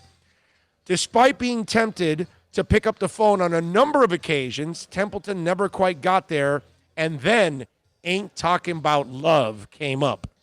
When we took breaks, I'd talk at length with him. That's when I came to appreciate his astounding intellect. He quoted a line from a Tom Sawyer book. I still don't know anybody who can keep those kinds of streams of consciousness, raps, going like he can. The more I read his lyrics, especially Ain't Talking About Love, the more impressed I became. His line in that song about bleeding for something you really desire just stuck with me. He was extremely well-read and smart, and that showed up in the whole approach to fronting Van Halen. Eventually, the producer concluded that Roth wasn't a conventional singer, but his rare gifts outweighed his flaws. I hung in there with Dave, thinking that I'd find a way in the studio to accentuate his strengths and minimize his weaknesses. That's why I decided against calling Sammy. If I'd tried to put him in Van Halen in 1977, I would have made the biggest mistake in rock history because Van Halen would have never made it without Dave fronting the band. How about that? One of the greatest frontmen of all time. One of the great producers of all time. No, Ted. Yeah, no doubt. Looking to replace, man. But the vision, and for it to he come was right. full circle. But he was crazy. right. Yeah, man. Like, he's right about that. We would have not known Van Halen for what they are in the first few albums. You needed David, bro. David's voice, it's not great, but the sound, he was perfect. That bluesy, raspy. Like we were talking about full Yeah, dogs just, don't let it pass. Yeah, dude. Macho. I mean, Ice Cream Man, he can't sing, but it sounds great, dude. Oh. You know, it's just one of those things. So, but his vision was right because Hagar would then later on join Van Halen, and the hits were amazing. You know, now they weren't the rock hits, the legendary rock hits from those first few albums. They were more pop hits, but still, they were damn good. It was great music. The the Blue Angel video. Yeah. That song, and also Right Here, Right Now. Yep. All the little shots, you know, Van Halen's planning a world tour right now. They got the globe, and then I can remember the person walking on the beach. Right. Somebody's walking on a nude beach for the first time, remember? Yeah. All the little shots. Van Halen, they've always been cool, you know? Yeah. And I don't know if that, without Roth, you know what I mean, in front, that there's that, what's the first thing you think of Van Halen? Yeah. They're cool. Yeah. And he was a great frontman, actually. He might have looked awkward in 77 because it's 77, but by the time they started rocking and he's with the swords and jumping up and down and the double kicks and the flips and everything else that he was doing, that dude was an awesome frontman. You could see. Well, I think he's the best frontman I've ever seen in a rock band. You could see from like Van Halen 2 to the even the shot of the cover on Women and Children First. Right. Yeah. It's just like, hey, we're here. You know, there's that look. So, man of 1,005 holds, there's a little more music news for you. Okay? Big O, I saw Poco, Boston, and the Doobie Brothers. Oh, dude, Miami Baseball Stadium, where the Orioles used to play a concert. Yeah, dude, 1977. It happened in May. I actually, didn't I show them the shirt? This freaking guy still has a Poco shirt. I have the from shirt. that No, it's a Boston Poco Doobie Brothers. AC/DC is on the shirt. They did not show up for that concert. I thought you had the solo Poco with the red thing. No. That has Poco in the back, one of the 4 bands, but it has Boston and the Doobie Brothers. And Poco was 45 minutes late. They came out on stage. Richard McLean, if you were there, they came out on stage 45 minutes late. They got booed. The singer got hit with a beer, told us to go F off, and they walked off the stage. We went crazy and started chanting doobies, doobies, doobies for the Doobie Brothers. So how about that, Richard? You remember that? At least it didn't turn into like Rush. Yeah. Showing up late, moving pictures. Yeah. Myron chiming in. Alex Kinlaw is a monster. Yeah, your Niners just became nastier. It's amazing. NorCal says 49ers have built the team right. I think their window is just open, and they need a consistent QB, and they're right there for a few years. Finns are building it right, too. I agree. Yeah, the Niners window is now, baby. Now. That team is special, dude. Let's see. Samuel Robina, talk about Sammy Hagar. He has some top-notch tequila. Cabo Wabo. Yes, sir. Is one of my go-to tequilas. A lot of people like that. Love Standing Hampton, man. Huh? The album, Standing Hampton. Oh, yeah. Oh, Yeah, definitely. He's there's some jams, you know, that early Sammy. Yeah, man. Awesome. Like I still like don't go without a month without jamming them. Yeah. Alexis says, Dave has the personality. I like him over Sammy, but I do like Sammy. It's impossible not to like Sammy, bro. Sammy's one of the most likable dudes, period, on the planet. He's just a down-to-earth. Right there. You know what? You were talking about Dave Grohl, who's a cool. Yeah. You know what? We didn't mention Sammy. Sammy's right there. Sammy's got to be there. Right there. I love Sammy Hagar, man. And I'm a huge Hagar fan. Like all his solo stuff, Chicken Foot, you know, all the other stuff, the Montrose. I have everything of him. I have all his solo stuff. I have everything of Montrose, everything of Chicken Foot. I got the Circle stuff also. I'm a huge Hagar guy, man. Definitely. Flip 13 says, David Lee Roth banged my buddy's fiance in the late 80s. He broke up with her as a result.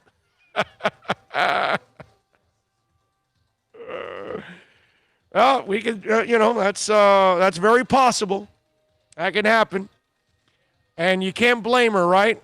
You know, it's like you know, as I'm a young guy and I go to a Stevie Nicks concert and Stevie says, I want to see you backstage. I'm going, dude. I'm there. I'm going to tell my girlfriend, hey, Stevie's calling me backstage. And I'm gone. So, I need a hall pass for like 5 hours. Yeah, bro. You ready? It's the 80s. You're not going to give me a hall pass for Stevie Nicks? Get out of here. I'm breaking up with you right now. I'm willing to bet that that's not the only potential marriage that David Lee Roth broke up. I think that's a safe. Yeah. Yeah. No doubt about that. I saw when we read that story yesterday of what's it called? Bret Michaels doing the song with Stevie back in '91. You know, at that time, that's the first thing that goes through your head. Like, Hey, Okay. so you guys were together for When a did couple you guys days. hook up? Did you guys hook up? But there was apparently no hookup back in those days in '91. And in '91, Stevie was, she was smoking hot in those days. Okay. All right, let's take a quick break. We'll come back on the other side. If you want to get in, you can reach out to us. You know what? I got to check out the accidentlawfirm.com text line, 786-322-1105. Remember, you can also email me at orlando@bigoradioshow.com. So if you want to send me an email, orlando@bigoradioshow.com. Let me tell you about EJD Construction, Eric and the boys. Listen, we got to deal with COVID. They are dealing with it. They use gloves and masks along with other OSHA requirements, and they arrive to sales appointments with masks and gloves as well. First responders, you're going to get their developers rates. So call them right now, 305-318-4978. You're home, you got some time now, and you want to fix that home? Well, now's the time. Call EJD Construction, man. Redo that man cave. How about updating that kitchen? Maybe you want to redo that backyard because you want to make it more so you can hang out. Call the folks at EJD Construction. They can help you with anything. I'm not talking about a handyman. I'm talking about custom home construction, major home remodeling. Maybe you want to add an addition to the house. Call EJD Construction, 305-318-4978. Tell them that Big O sent you, 305-318-4978, EJD Construction. It's at Toyota of Hollywood. Over 1,500 Toyotas on the ground. And truckloads just keep on coming. Now pay up to 50% less. 2020 Camry, not $29,000, $17,775. 2020 Corolla, not $22,000, $13,775. Buy a new 2020 Toyota with 0 down and 0% financing, or we'll make your payments till 2021. At Toyota of Hollywood, the #1 volume Toyota dealer on 441 between Hollywood Boulevard and Sheridan Street. Are you tired of watching the same old travel videos on the internet? Well, then check out MikeNoGoZones.com, a travel documentary that's breaking barriers. I go to the places that the media tells you to fear, where no one else dares to go. Baltimore, Opelika, South Side of Chicago, and more. Go to MikeNoGoZones.com. No one expects to get into a crash, but I expect you to go to accidentlawfirm.com if you do. Make sure when hiring a driver, you go through a rideshare app so that you can be covered by the insurance, which can be up to $1 million whether you're a passenger or a driver. In other words, don't try to save a few bucks by paying cash instead of going through the app. I'm attorney Bobby Nunez from Nunez Law in Miami, and we're here to help you through the process. Go to accidentlawfirm.com for a free consultation from me, Bobby Nunez. That's accidentlawfirm.com.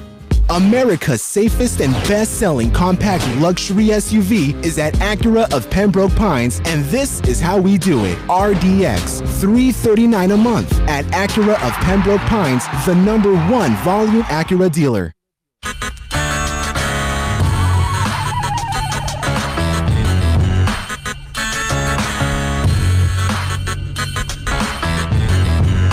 This is the Big O Show. This is the Big O Show. This is the Big O Show.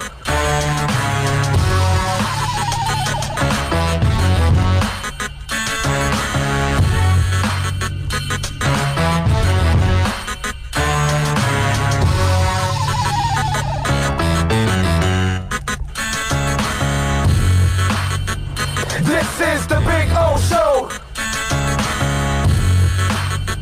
This is the Big O Show.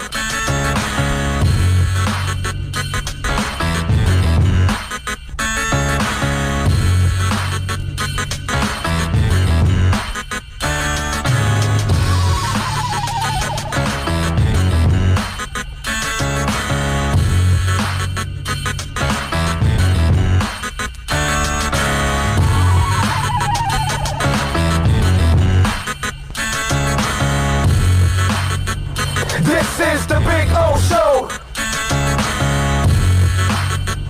This is the Big O Show. This is the Big O Show. This is the Big O Show.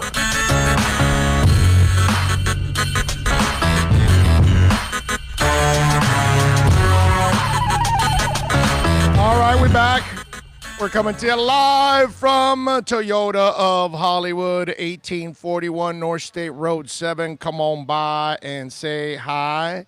We'll be out here till 2 o'clock, so we'll have some fun. Appreciate all of you keeping it locked there on the YouTube chat board, as always. If you want to get in on the accidentlawfirm.com text line, you see it right there. Oh, actually, it's not there. 786-322-1105. If you want to get in on the accidentlawfirm.com text line, let's see. Agree, it pain in the ass while trolling. Yes. Yeah, trolls are a pain in the ass. Appreciate you guys chiming in. John from Ohio. I know how you feel about the current radio landscape for the Dolphins, but what about the writers? Do you feel the current crop of writers are strong, even if you don't always agree with their outlook? I like the writers. I'm going to agree with some of the writers, and I'm going to disagree with some of the writers. I like the writers. I think Armando does a good job, and Omar and Joe Shad and Safed and Beasley. They do a good job, bro. I mean, it's sports, man. We're going to cover things. We're going to give you our opinions. We're going to be right. We're going to be wrong. We're going to be on. We're going to be off. Whatever. But overall, I think it's a good crop of guys that are covering the team overall. And radio-wise, I think everybody that is left over, I got no problem with them. I just know the rules they work under. That's not their fault. They just got to live by them. That's all. You know what I mean? So that's the only difference. But outside of that, I got no problem with it. Only glimpses of hope when Jay Fiedler had their second touchdown versus Oakland. That vanished quickly. Tom in Seattle. Yeah. I mean, it was just, we just haven't had that guy. And Tua's the guy that makes me feel like, okay, maybe they get it.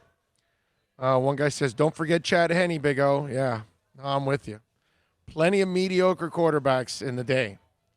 That's why to me, this is an exciting time right now with what's going to go on. Now, I see where Fox may be piping in fake crowds. Did you guys see that? They interviewed Joe Buck, and Buck talked about how they could be piping in, crowd noise, which I find that cheesy as hell. Look, I know that there are arenas and stadiums all over the country and the world that already pipe in some crowd noise to go along with whatever crowd they have. Okay? I get that. But the problem is that if you're a fan and you're watching an event and there are no fans, and then you pump in crowd noise, it looks very cheesy. If you're not going to show us the crowd and we don't know if they're there or not, like, go back to music for Man of 1,005 Holds. He loves talking about music. When we were, us older people, when we used to watch Don Kushner's rock concert, there was nobody in the crowd. The crowd shots that they showed you were recorded crowd shots. But when the bands were playing, they were playing to an empty place, and yet they had sound. But we didn't know that there was nobody there. In those days, we thought there was a crowd there. You understand? So the theater of the mind, or the eye in this case, existed. Here, the theater of the eye will not exist. So piping in sound by Fox, because via John Aueran from Sports Business Journal, Joe Buck told Andy Cohen of SiriusXM Radio that it's pretty much a done deal that Fox and other networks will use fake crowd noise for games played without fans. Buck also suggested that the virtual fans will be used so when we have a wide shot happens, the fans at home will have an appearance of a full stadium, even if it isn't. So they're going to have fake crowds and fake sound, which is just going to be cheesy. It just doesn't make sense to me. I I'm personally not a fan of that. Why?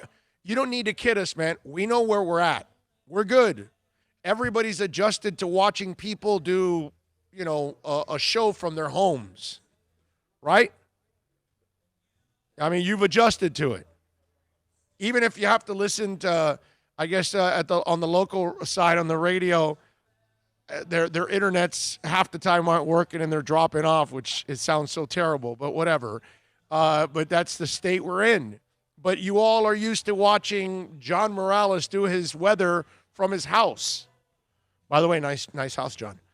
It's just one of those things, right? It's become our norm now. So we're fine. We don't expect anybody in the crowd. The UFC is not pumping up crowd noise either. It's fine, man. There's nobody in there. Why make it? Why add some ambiance that is fake? To me, that doesn't make any sense whatsoever. Pumping in fake crowd noise, I just find that to be cheesy as hell. Joseph Rodriguez says, hell yeah, Big O. I ride for Omar Kelly. He's the reason I'm listening. Need some Fins info and came across Omar in 13. You guys rock. Best way to get my Fins inside out there here in Cali. Thank you, Joseph. Appreciate you. I'm sure Omar does too. George Albanese says, Big O show. Let's show him some love. Like, share, and subscribes. I agree. Like, shares, and subscribes. If you can, please. Give us as many, and make sure you share the link to the show as much as possible. That is always extremely important. Let's see, what else do we have? Let's see. I didn't realize RC got blocked, too. He was a jackass, too. Adam says, have you tried to get 2 on the show? I haven't even tried. I don't even want to bother trying at this point. He's such a nice kid. I don't know if they've got a force field up. It's not like he's doing a ton of radio and TV and all that. Alan D says, Omar feels like he's a New Jersey Jets fan 90% of the time. Super Boom Shack says, fill the seats with mannequins. I say you put virtual. I've already been saying this for a while. You like hologram fans in. And what you have is season ticket holders get hologrammed in, right? And then they get to cheer on their team right from their living room. Camera films them and then holograms their ass right into a seat. There you go. Let's see. Samuel says, I'd rather skip the fake noise. I would like to hear what the guys are saying in the trenches. I agree. Pat in Asheville, I think hearing the players in pads would sound great. It would be awesome. Like I talked about it yesterday. It would add something to the games. You know? Radically says, can't wait till the government starts issuing COVID-19 antibody cards for citizens so we can go to games. That could be true. I mean, it's like China. China has like that. You have an app in your phone that tracks your status on what you are and if you're clean or not, if you've been exposed or anything along those lines. Big O, may Tua have just 1 year equal to Bengals rookie Greg Cook back in the day? Huh? I don't understand the question. Alex says the problem is they can't really mic up the players because they will curse with no fans in the crowd. Yeah, that's that. You know, the cursing part. That's going to be interesting because when a guy gets burned, he's going to throw an F-bomb, and we're going to be able to hear it if there's no fake crowd at that moment. Man, can you imagine having the sound back in the day? Was my favorite when Ray Lewis played Peyton Manning, and you see Peyton audible, you see Ray audible. I mean, and every snap will go right up to like the last second, right before. Can you imagine the audio on that back and forth, man? That would be fantastic. That would be awesome if you can do that.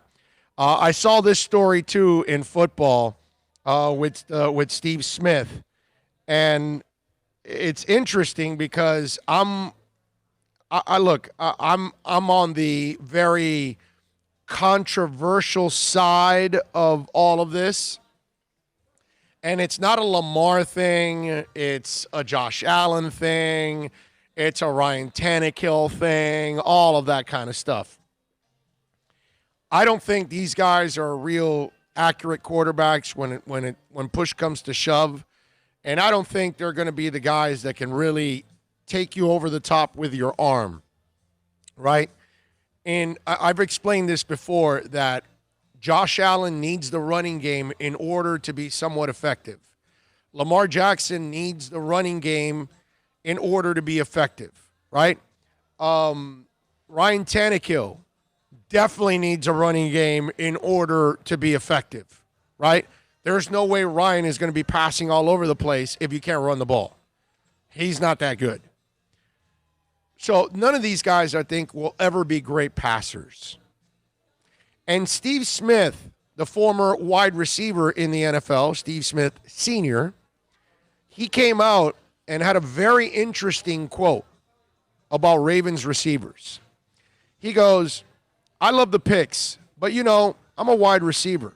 And my question's always going to be is, how is this passing game going to develop? He's talking about Baltimore. I hate to say it this way, but as a wide receiver, I love to block, but I didn't wake up trying to block and run 70 plays a game, and 68 of the 70 are run plays. Then when the contract season comes up, you have leverage because my numbers aren't up.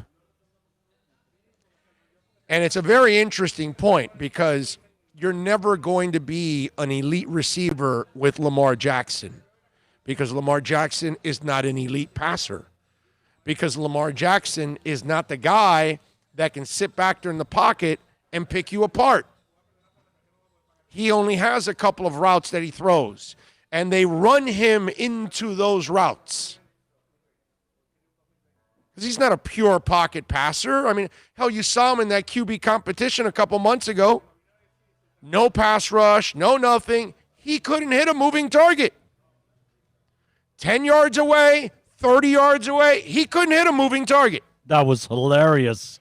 No, what it was eye-opening. It kind of shows you how good Greg Roman is, that he was able to scheme an offense to make the young man look. Josh Allen, the same thing. If he's not running the ball, he's terrible. He's not a passer either. He's sailing stuff over guys' heads, 10 yards. And in the playoffs, he got exposed. First half, the gimmicks, he caught a touchdown, he had that big run. Second half, they limited all that stuff, just like they did with Lamar. They limited the run, and they said, let's go, boys. Beat us with the arm. Can't do it. Ryan Tannehill. They stopped Derrick Henry. And they said, no, come on, Ryan, let's go. You got to beat us. Can't do it. 3 different kinds of quarterbacks. All 3 depend on the run. And then Smith comes out, and Smith is saying this because he's right. If you're a receiver on Baltimore or in Buffalo, I can't wait to see Stephon Diggs in year 2. He might be bitching by the end of year 1 with Josh Allen. Okay? When he sees he's not going to get nearly the kind of balls he got in Minnesota, in Buffalo, oh my Lord. That guy's not going to reach any of those incentives, and he's not going to be able to see another big-ass contract. So I thought it was a really interesting quote from Steve Smith because it's brutally honest. And it's something that I think Josh Allen and Lamar Jackson will have to deal with, and they will get more and more exposed over the next year or two. And if they don't drastically improve as passers, you will see they will make them look even worse down the line because you can't live off the run. They will break Lamar in half. Josh Allen already suffered a couple concussions. He's not Lamar. Lamar's fortunate that he runs like Barry Sanders. It's just he's like the closest dude to Barry Sanders, actually. And that's why it's saved him so far. But it's Russian roulette. Eventually, that chamber is going to spin, and it's going to end up with a bullet. And what that bullet is a brutal hit that somebody's going to give Lamar. It's going to happen. Man, if one of them linebackers full speed gets the a hold of him. No, the Jets got one. The Jets got one last year. I forgot the name of the player from the Jets, but he got a really nice hit on Lamar. And it was one of those hits. It's like, whoa, you don't want too many of those. And yeah, another one in this guy's woozy and on the sideline. That's kind of scary. So I saw that, and I thought that was an interesting quote on his part there. Did you guys see that Robert Kraft is auctioning off his Super Bowl ring? How about that? Is this to raise money? I'm Yes. going to assume. Okay. Yes, it's an all-in challenge. It isn't like he can't have another one made. Yeah, he's got 5 more, bro. I mean, if this is one of the originals or whatever. But my point to all of this is, forget the Patriot stuff. Let's get off of that, okay? All right, the man's doing something that's good. He stepped up huge. That plane thing that he did and getting the mask he brought like, what is it, like 3 million masks or something stupid? He's I mean, hey, bro, he's doing some patriotic stuff, dude. Let's just call it like we see it, all right? Let's be fair with everybody. We want Robert Kraft to lose every freaking game from here on out, okay? I want Robert Kraft eating old cheese in the press box when he's watching our Dolphins kick their ass over the next couple of years. Okay, let's make sure we compartmentalize everything, okay? But give the man props. So he's got his ring up for auction, okay? Right now, the bidding just topped $1 million, which you're not surprised, right? Because there's 8 days left. It's at $1.025 million. Okay, there have been 35 bids. The opening bid was $75,000. Okay, you know what I should have done? I should have at least started the opening bid. I knew I wasn't going to win it because somebody would outbid me. Just to say, yeah, I bid for that ring, bro. I put in $100,000. By the way, this ring, okay, is a 283 diamond Super Bowl 51 championship ring that is on the auction block. Okay? It was an all-in challenge from Michael Rubin that put it up. It weighs 5.1 carats, and it features a 10-carat white gold and nearly 300 diamonds. Okay? This is the one that they beat the Falcons. Strong. I got to give the man a little love there because that money is going to go to good use. And that's what matters, man. Okay? Julius, 305, chiming in on the Super Chat. Thank you, Julius. Appreciate you chiming in here on the Super Chat. He goes, Big O, any chances getting Breida on air? Great show as always. Yeah. Anybody else but Tua, I got a shot at getting him on. I'll work on all of that. Okay? All right? Mark McIntyre says, sorry, Big O, you were too young. Bengals QB, 1969, AFL Rookie of the Year, still holds 2 rookie records. Okay. I was 3 years old then. All right, I got you. Thank you, my brother. Appreciate your contribution. All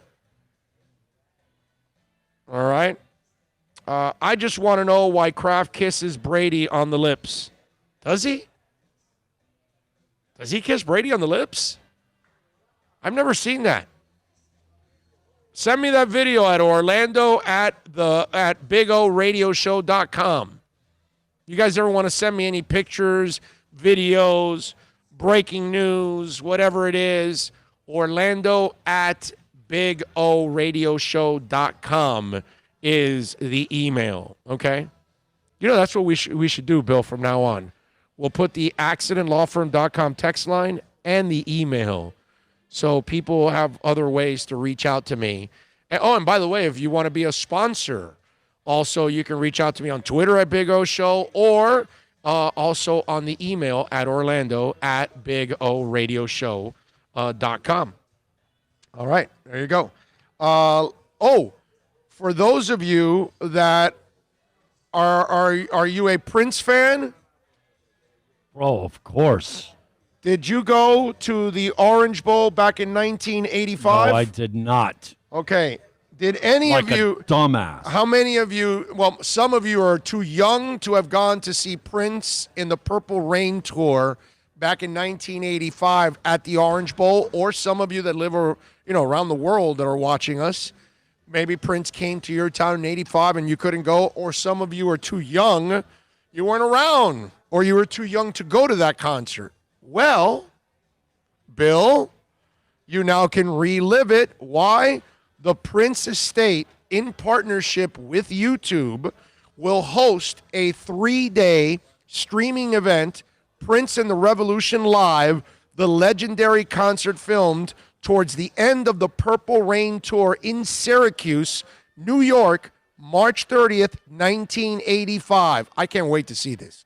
The show will be available on Prince's official YouTube channel for 3 days only, beginning Friday, May 15th, and continuing through 11:59 p.m. Sunday, May 17th.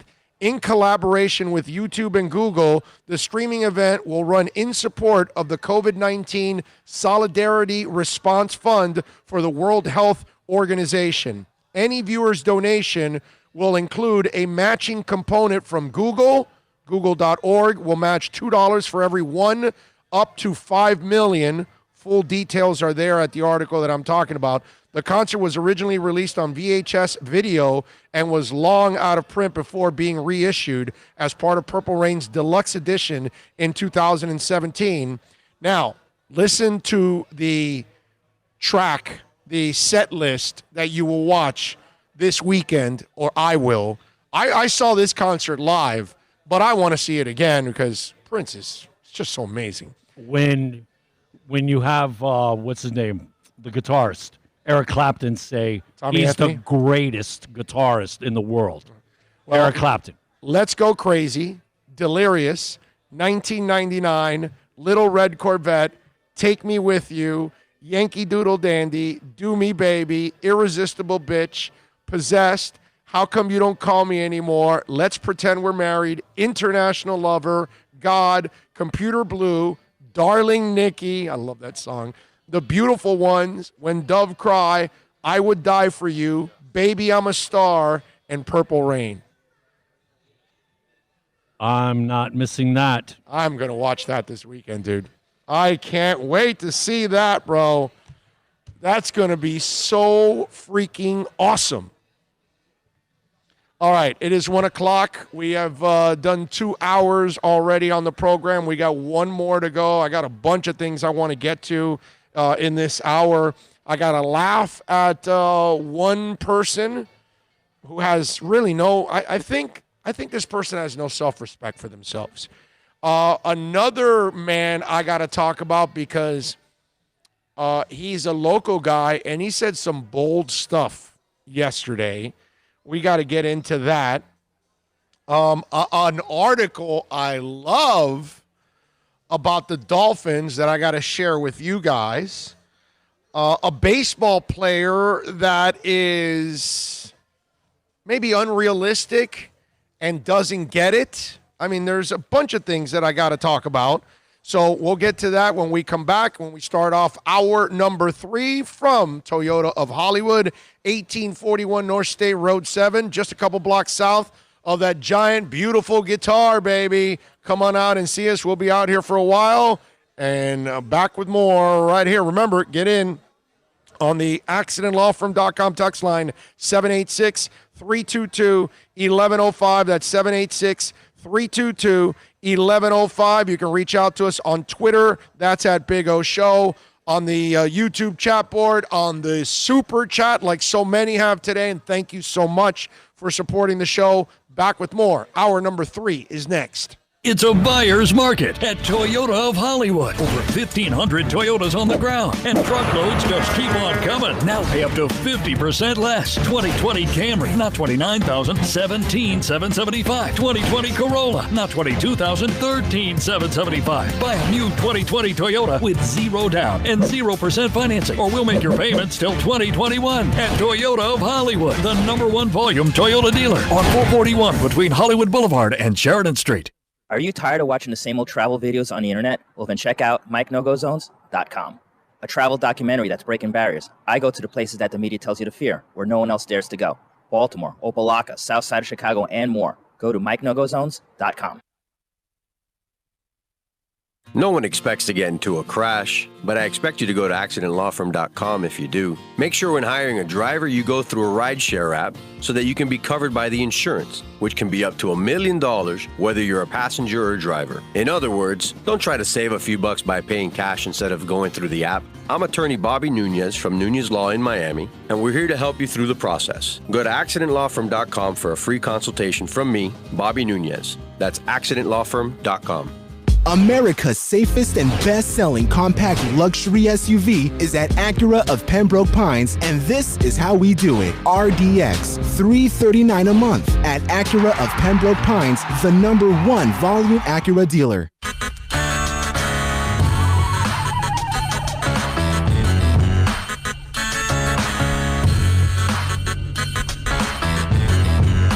This is the Big O Show.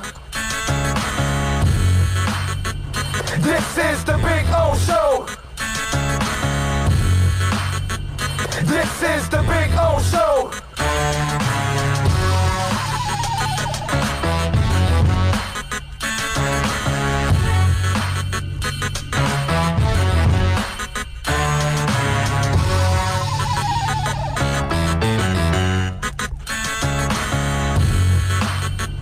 This is the Big O Show. This is the Big O Show.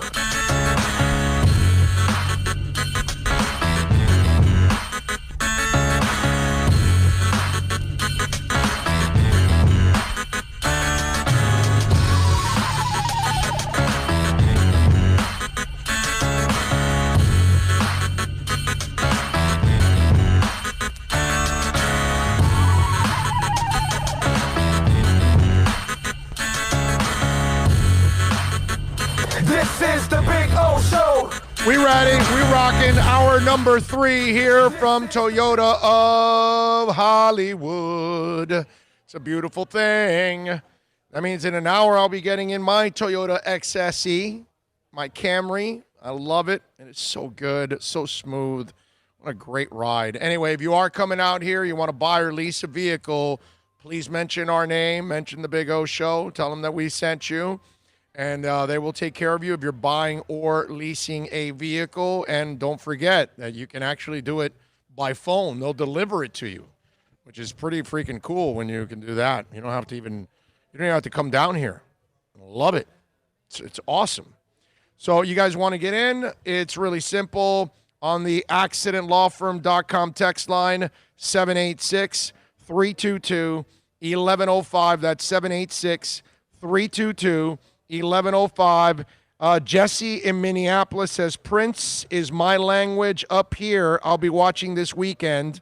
I don't blame you, Jesse. That's your hometown, right? That's your hometown guy right there in Prince. You better be watching this weekend. I can't wait to see it.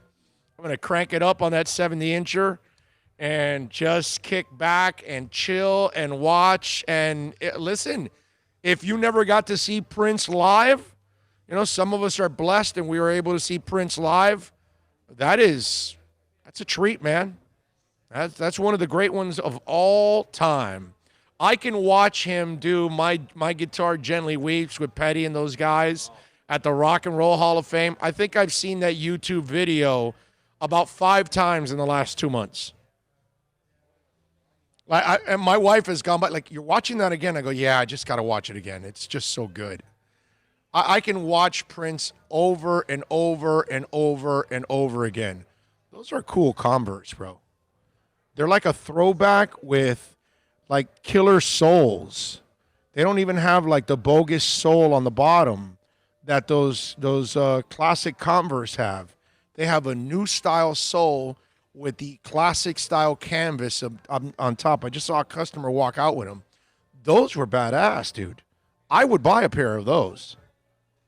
Wow, those were nice, man. When was the last time you had a pair of Chuck Taylors? Oh my God, when they were Chuck Taylors, like back in the day. Once upon a time. Yeah, I was a child when I had Chuck Taylors. And I remember when I didn't have Chuck Taylors once I had Dr. J's.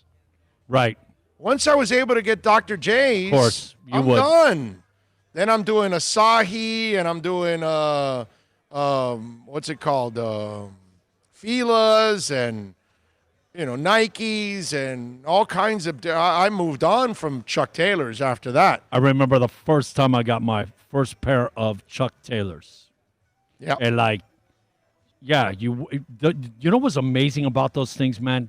They lasted. Yeah. You wore them every day. Yeah. You beat them. You played ball. You did everything. Man, them things last 2-3 years. Yeah. Yeah, there was nothing like the Dr. J's. That's when I felt like my life was worth something. When I had the Dr. J's, I was like, I got the Docs. These are awesome. I went to the Athlete's Foot in Miracle Mile to go get them. All right, 786-322-1105 if you want to get in on the accidentlawfirm.com text line. Where did you get those? The guy came back with them, okay? Where did you get those? Converse online? Oh, so not at a store. Those are badass, dude, because it has the new sole with the Chuck Taylor. I love it. What are they called? All-Star Heights? Oh, okay. All right. Okay. All-Star Height. Okay. All right. I got to get them. I'm going to get them. Those things are nice, man. I like them. They're fresh. Oh, yeah. Those things are fresh, dude. I like those. I should have tried to get them on camera. Anyway, so I'm glad he came back. So now I got at least the name of them. All right. So plenty of things to talk about here on the program. UD yesterday.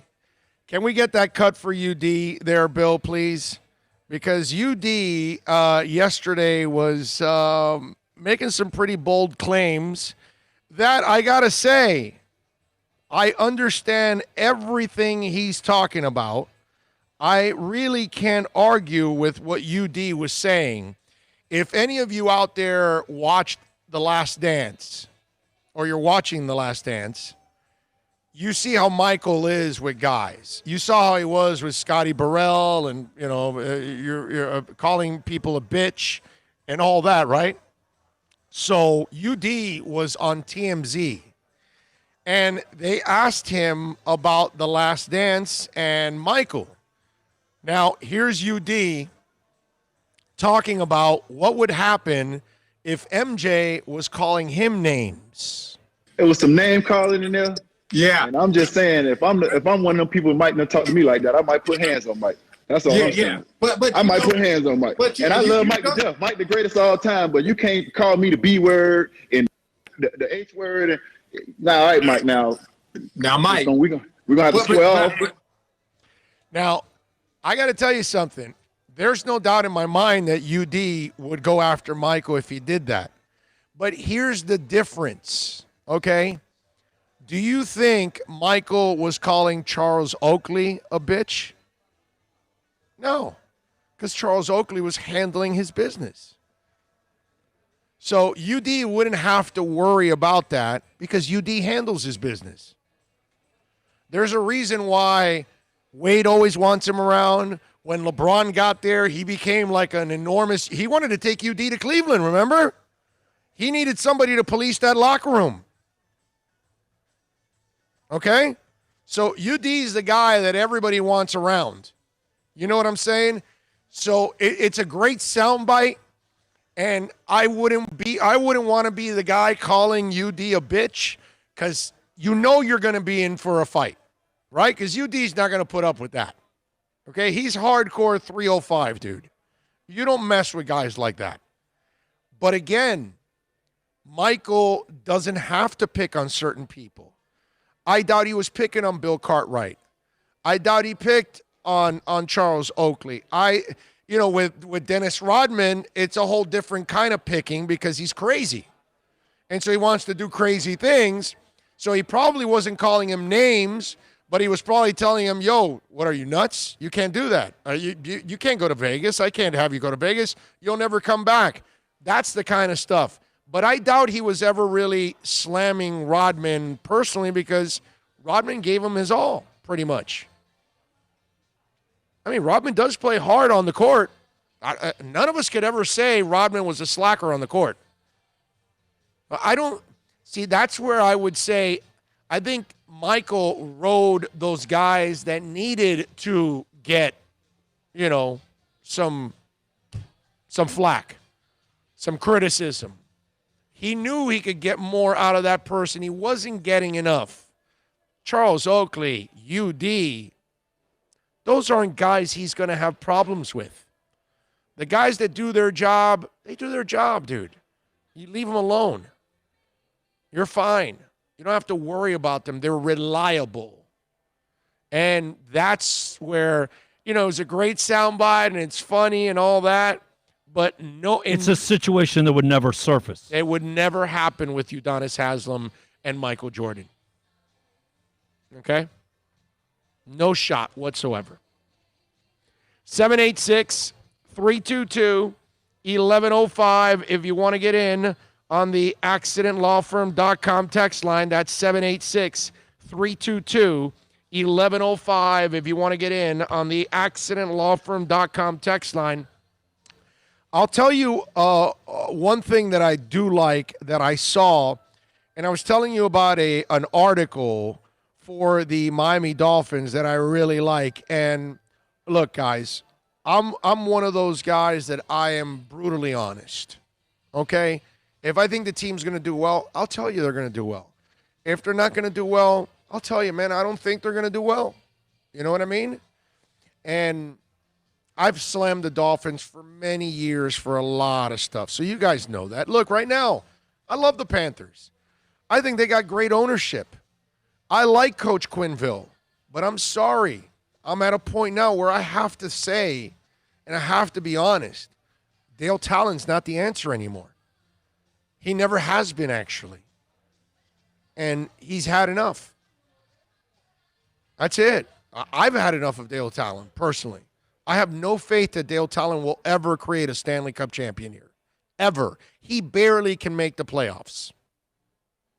Okay? He can't even make the playoffs half the time in a league where half the league makes the playoffs.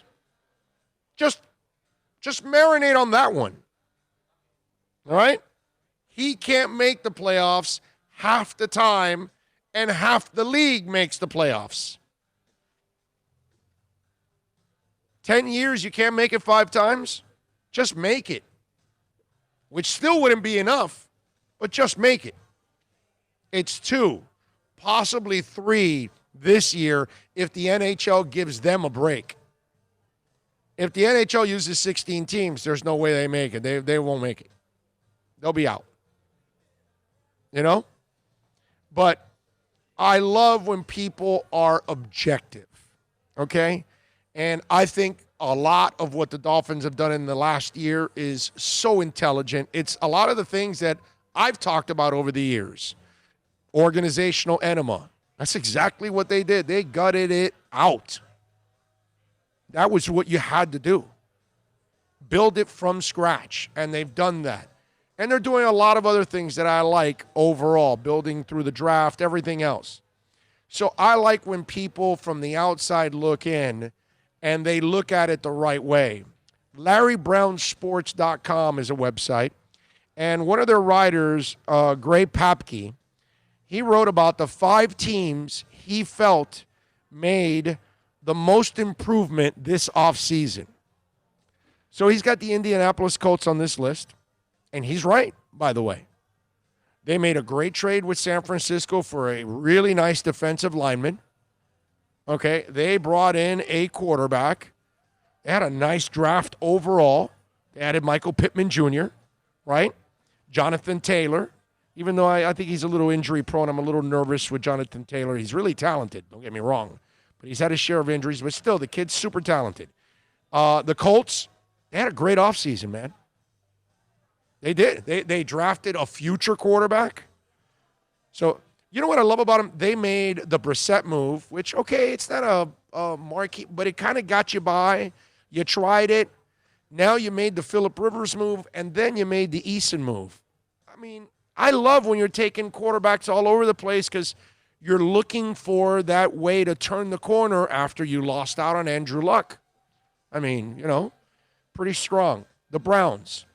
I know the Browns every year are all hyped up and everything else, but okay, you look at it. They signed Jack Conklin, Jedrick Willis Jr. They drafted, right? So they added some stuff. They, what's it called? They got Grant Delpit too to help out in the secondary in the draft. He dropped a little bit, which was a value pick for them. They had a really good offseason overall, right? I like what they did. Tampa Bay Buccaneers. Obvious, right? You add Brady, you all of a sudden become a contender. You add Gronk, which should help you out with depth at tight end. I'm not, whatever. Antoine Winfield, all that. They did a really, really nice job in the offseason. You got to say they're one of the better teams. The Arizona Cardinals. I love what they did this offseason. They stole DeAndre Hopkins from Houston, right? Okay, and then they go and they unload David Johnson's contract.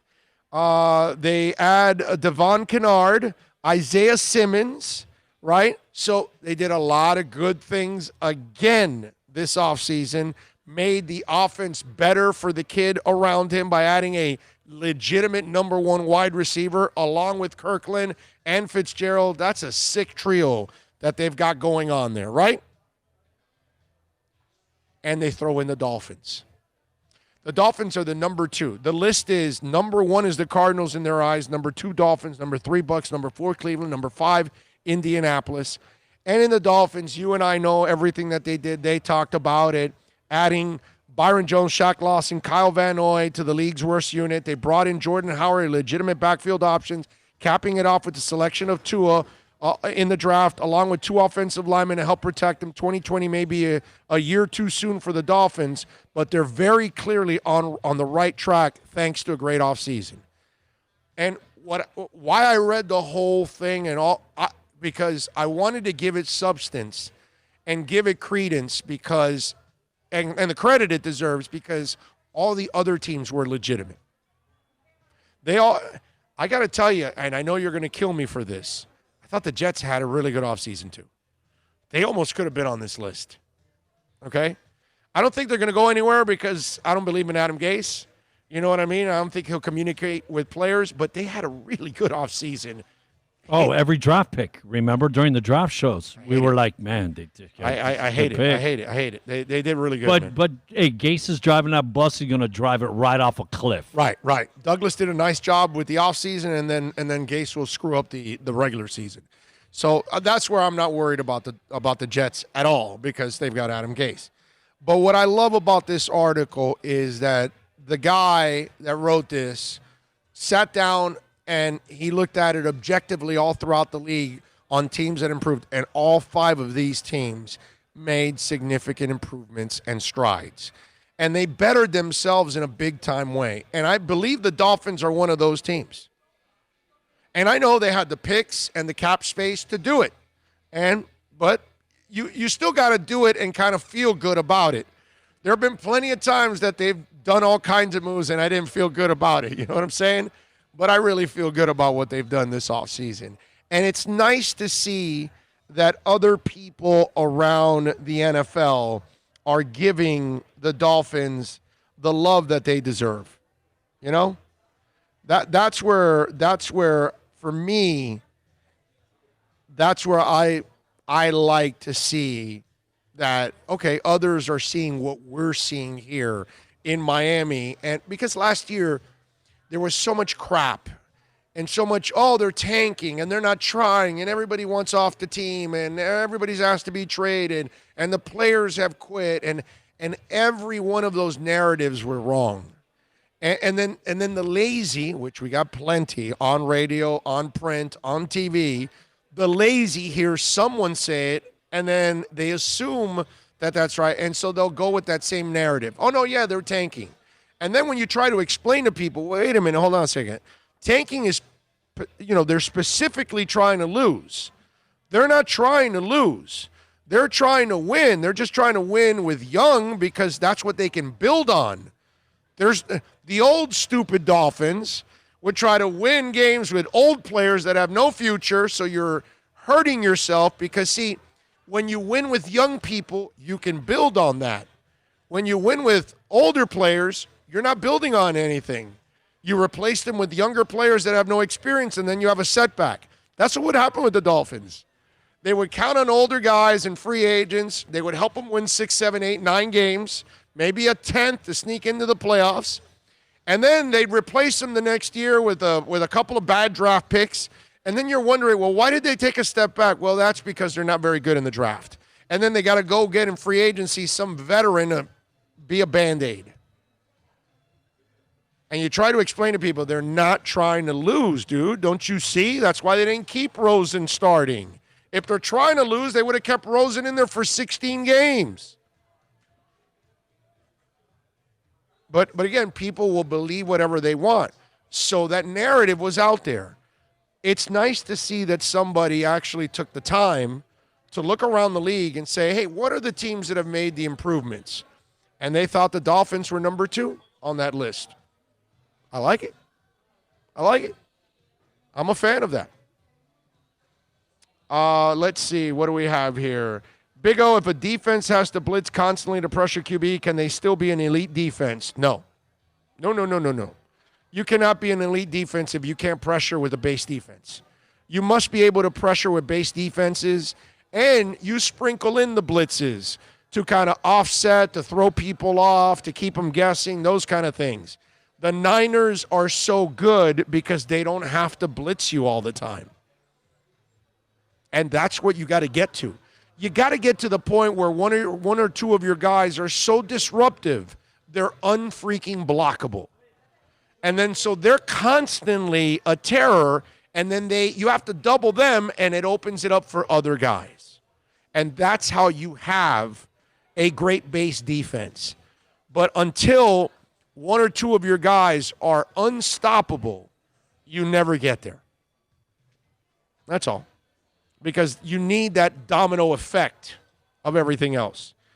Miami Kid Jay says, Big O, I went to school with Udonis Haslem at Miami High, and I believe him. UD is no joke. Yeah, no, I know. I was in the locker rooms, okay? I'm friends with Frank Martin. And back in the day when Frank Martin was the head coach at Miami High, I was doing radio I think I was in Radio Acción and Winds in those days. And I would cover some high school sports at times. And in those days, obviously, Miami High basketball was still, it was a draw in town. It was like a sports draw in town, right? It was like one of those things to do. Seriously, Miami High basketball became, in Miami, okay, Miami people would use Miami High basketball as an event. Perennially nationally ranked. I can remember Carroll City game at Miami Arena. Oh, yeah, definitely. Definitely, with Aaron McKee.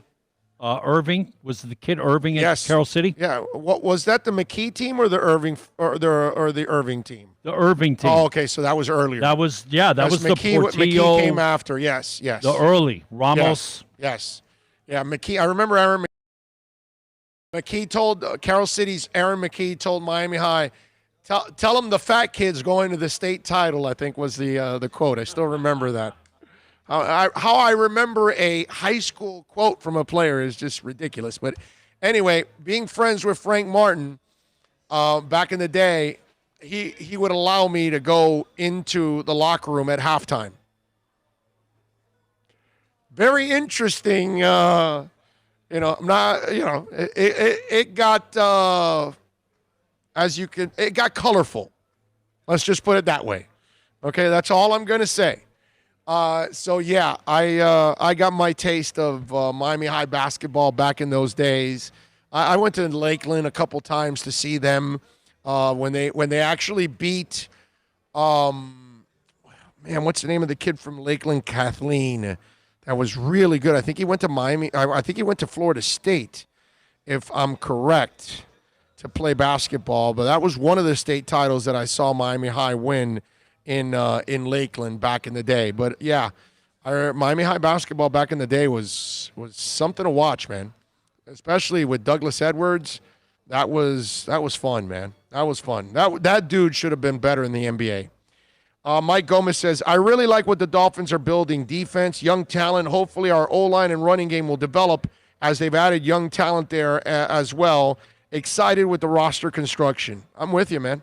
All the way, Mike. I'm with you. Y2VGAA says, Steve Young, someone is going to get seriously hurt. LOL. Yeah, remember that one?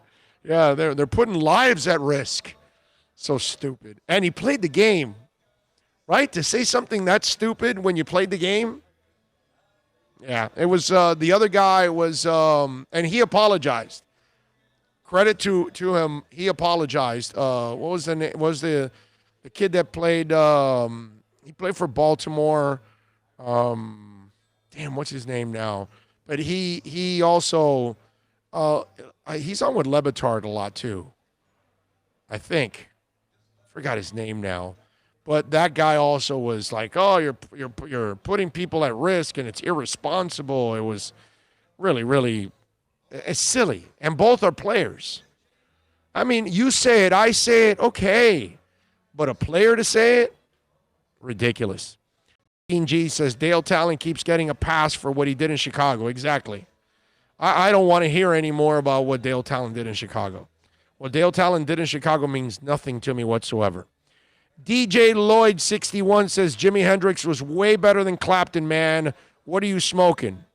I don't know. I wasn't in that conversation. For me, Hendrix is the god anyway. I don't know what conversation you guys were having. But, I mean, when you start going Hendrix and Clapton, we're splitting hairs, dude. You know what I'm saying? That's probably because I said that Eric Clapton had said, who's the best guitarist on the planet right now? And he said Prince. Oh, okay, I see. And look, and again, I'm not. Prince is amazing, dude. Yes. Prince plays every instrument on the planet, dude. His first album. That's exactly what he did. Let me say, Prince used to play every instrument on the planet. Exactly. His first album was several albums of his. He plays all the. He wrote all the music, man. Yeah, but his first album, that was everything. Yep. Nobody else. Just him. Yep. Yeah. No, I'm with you. 786-322-1105. Do want to remind you, Moody's Dental, implant and Invisalign experts. I've got my Invisaligns on, folks. Take advantage right now, folks. If you are in pain, you got cavity right now, you're stuck at home, and you're going to be home in pain, I don't want you to be in pain, folks. Come on, man. Call them, 305-821-0231. Call Eric Mudias right now. Maybe you need a root canal. Let's get you out of that pain, folks. 305-821-0231.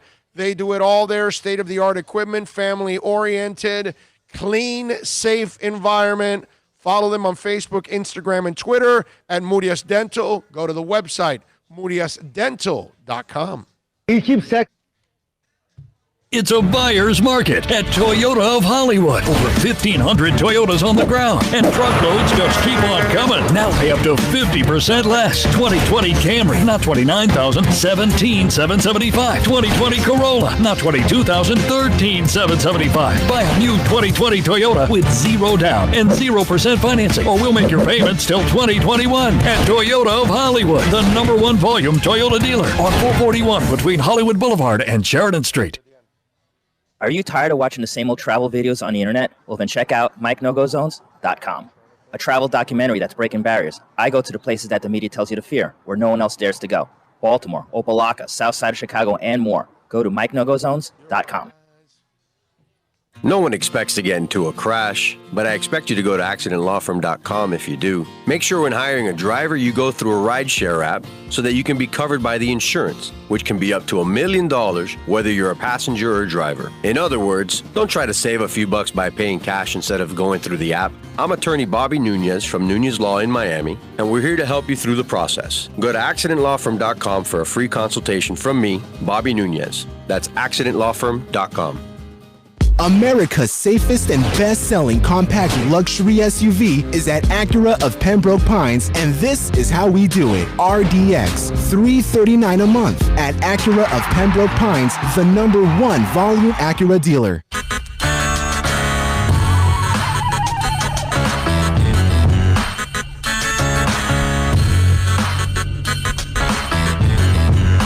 This is the Big O Show. This is the Big O Show. This is the Big O Show.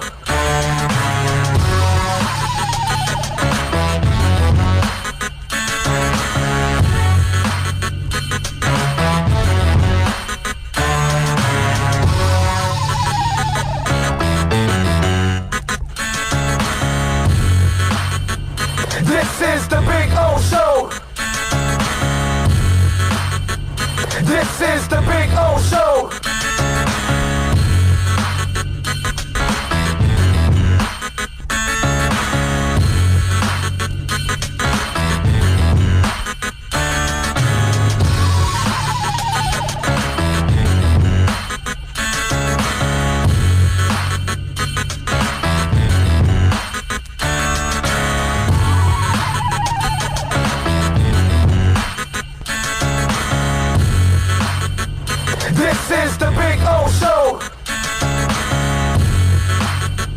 This is the Big O Show. This is the Big O Show. This is the Big O.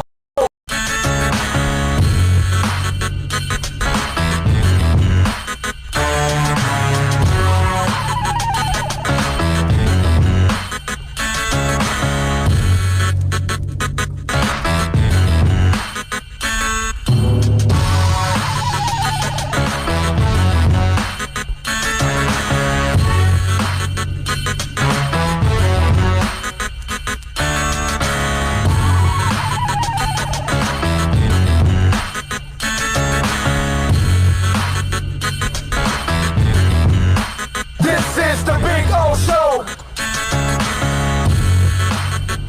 This is the Big O Show. This is the Big O Show.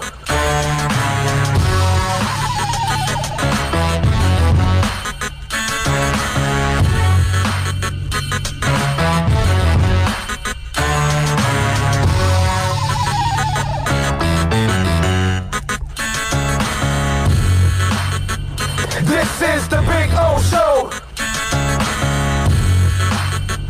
This is the Big O Show.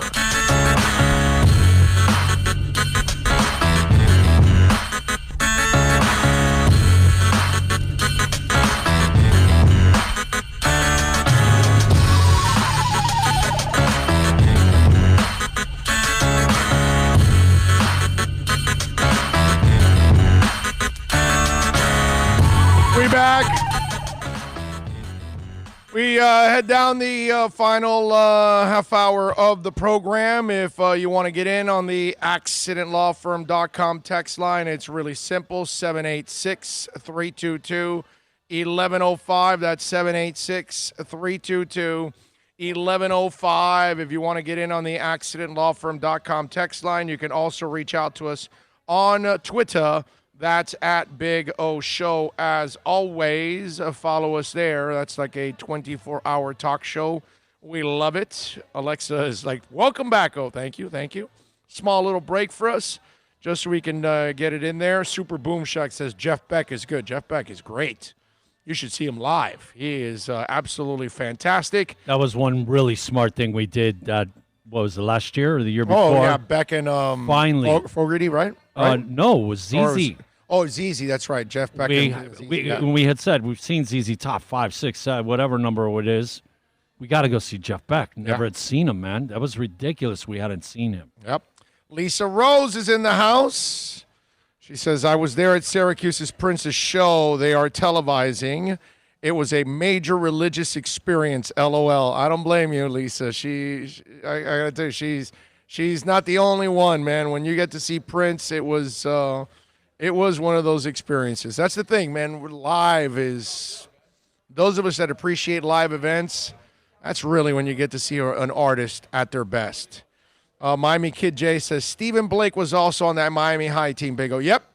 Yeah, I remember Stephen Blake. Stephen Blake was like one of the pioneers of free agency in high school because he was in Killian, then went to Miami Lakes, then went to Miami High, and then went to Oak Hill Academy.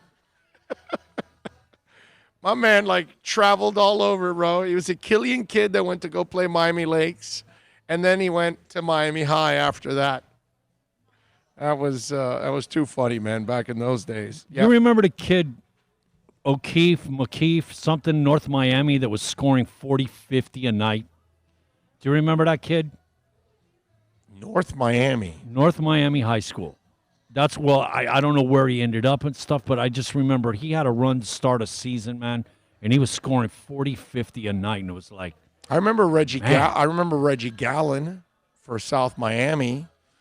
He was a pretty good scorer. No, I don't remember who you're talking about. You don't remember the kid? Oh. I got to look it up because, I mean, I remember we were all talking about him at the time because it's like, man, this guy every night shows up and puts 40, 50 on your head. Yeah, no, I can't say I remember him. 786-322-1105 if you want to get in on the accidentlawfirm.com text line. You can also reach out to us on Twitter. That's at Big O Show. On a lighter note, I gotta make fun Khloe Kardashian, right? She comes out and apparently people were saying she's pregnant with Tristan Thompson's kid. So she came out on social media where the Kardashians live and basically said that she is not pregnant and shot it down. The funny part about this story and the part I don't understand about this woman and Tristan Thompson, here's the thing. Now Tristan Thompson allegedly is fathering a third child with a new IG model. Okay? All right? And by the way, Khloe Kardashian tried to influence the DNA test. The new lady says sex tape will drop unless she gets paid. So in a lengthy message obtained by Gossip of the City, the unnamed woman claims that they had quietly taken DNA tests in January of this year, but she suspected that it was compromised because he picked his own DNA specialist who may have been linked to the Kardashians. The woman says Tristan has agreed to take a second DNA test, and she insists that she was 100% only with him, and he knows it, why he took the test. She also claims that she has a sex tape of her performing oral sex on the NBA star and other S. So she goes on accusing Tristan's ex, Khloe, of paying some folks off because I know lots of dirt on him and to shut her up. So basically they think I will go away, but I won't. I know for a fact he is my son's father. She continues. These kind of women, okay, they're only going to have sex with you because you are their target. And they know Tristan is really stupid, so they'll film him. Because it's like one thought after another films this guy, right? So claiming the paternity issue has taken a toll on her mental health, the woman also reveals her goal as writing, and in the end will be more than compensated because I'm now under the care of a DR for my emotional distress. The woman was initially represented by Lisa Bloom, but Lisa dropped her as a client after she aired her case. She now has hired a new lawyer. Tristan has not responded to the claims. He's already a father of 2 children. 3-year-old Prince Tristan Thompson from his relationship with Jordan, and 2-year-old daughter True, whom he shares with reality TV star Chloe. Is he trying to catch up with Chance? I don't know what he's doing. Is he trying to catch up with Chance the Rapper? What is it? 7 baby mamas? I don't think it's Chance the Rapper, dude. Oh, what was it? Dude, why are you doing that to Chance? Chance is actually a good guy. Who was the rapper? Dude, who was the guy? Oh, 7 baby mamas. Oh, there's a bunch of them. No, we had the segment within the last week. Hold on. Hold on. Oh, yeah. Oh, you're talking about Future. Thank you. Sorry. No, that's a knucklehead. Sorry. Chance is actually like a really good dude, bro. Like I'm Chance sorry. is like I take it back. Social conscience. He's like a real Future is like a dumbass lowlife. Yes. Okay. Yes. Obviously, Chance 7 baby mamas. Chance the Rapper is like the American dream, bro. He made his way, earned everything. He's like a really good dude. Yeah, he's the one that is, here locally he's done a lot. I don't know about locally, but I know that Chance is a really good dude. No, I thought he's done some stuff here locally. That's like night and day. I just kind of feel bad that we apologize, We're Chance, sorry. just No. in case. Yeah, okay? man, sorry. We like to slam people that deserve to be slammed. Future. Future's a loser. Chance the Rapper, bro, you're a stud, bro. So, okay, I just want, whether you like his music or not, I don't care about that. I'm just saying he's a good dude. Like that guy's grounded the right way. That's all I'm saying. Okay. I'm sorry. It was one of those, and it's Future. Yes. That we had the segment on trying to fight because what is it? The defamation of character, right? Giving him a bad name. Yeah. Poor Future. Yeah, he's such a good dude. Miami Kid Jay says, Big O Blake couldn't get past Miami High, so he decided to join them. LOL. Yeah, no, it's basically what it was. Yeah. They were the powerhouse in those days. First time Clapton saw Hendrix in London, he said, I'll quit playing guitar. Mike Douglas asked Hendrix in an interview who was the best guitarist. Hendrix said, a kid from Texas, Billy Gibbons. Yeah, none of them are going to say they are the best. They're going to always like hand it off to somebody else and say, oh, this guy. And then we're splitting hairs, Oh, no, it's Van Halen. No, it's Eric Clapton. No, it's Jimi Hendrix. No, it's whatever, you know what I'm saying? It's Albert King. It just, they're all so amazing, and the difference between all of them is minuscule. You know what I mean? It's one of those. Jimi Hendrix, for me, is the godfather of electric guitar and rock and roll. But if somebody tells me they think it's Eric Clapton, I'm not going to argue with them. Why would I? If they think it's Eddie Van Halen, I'm not going to argue. It's fine. What am I going to say? Oh, no, Clapton's not good enough. Neither is Eddie. No, bro, they're freaking amazing. So, yeah, fine. If you think they're the best, whatever, bro. You want to say it's Ginger Baker or Neil Peart or whatever is the greatest drummer, that's fine. What am I going to argue about Neil Peart and Ginger Baker? Come on, man. It's just like at that point, I'm just going crazy. Tremolio Houdini de Santillana Cruz. Is that what it is? Tremolio Houdini de Santillana Cruz. That's a hell of a name, bro. I tried to listen to 790 radio the other day. It was a clown show. How are those people representing Miami sports garbage radio? My brother, whatever. Everybody's just trying to survive. But all I can tell you is we'll try to give you the best sports talk that we possibly can every single day. We'll sprinkle in life. We'll sprinkle in music. We'll sprinkle in, a couple of other things. But what can I tell you? I can only thank you, Tremolio, for supporting us here on our program. That's all I can tell you. And share the link, please.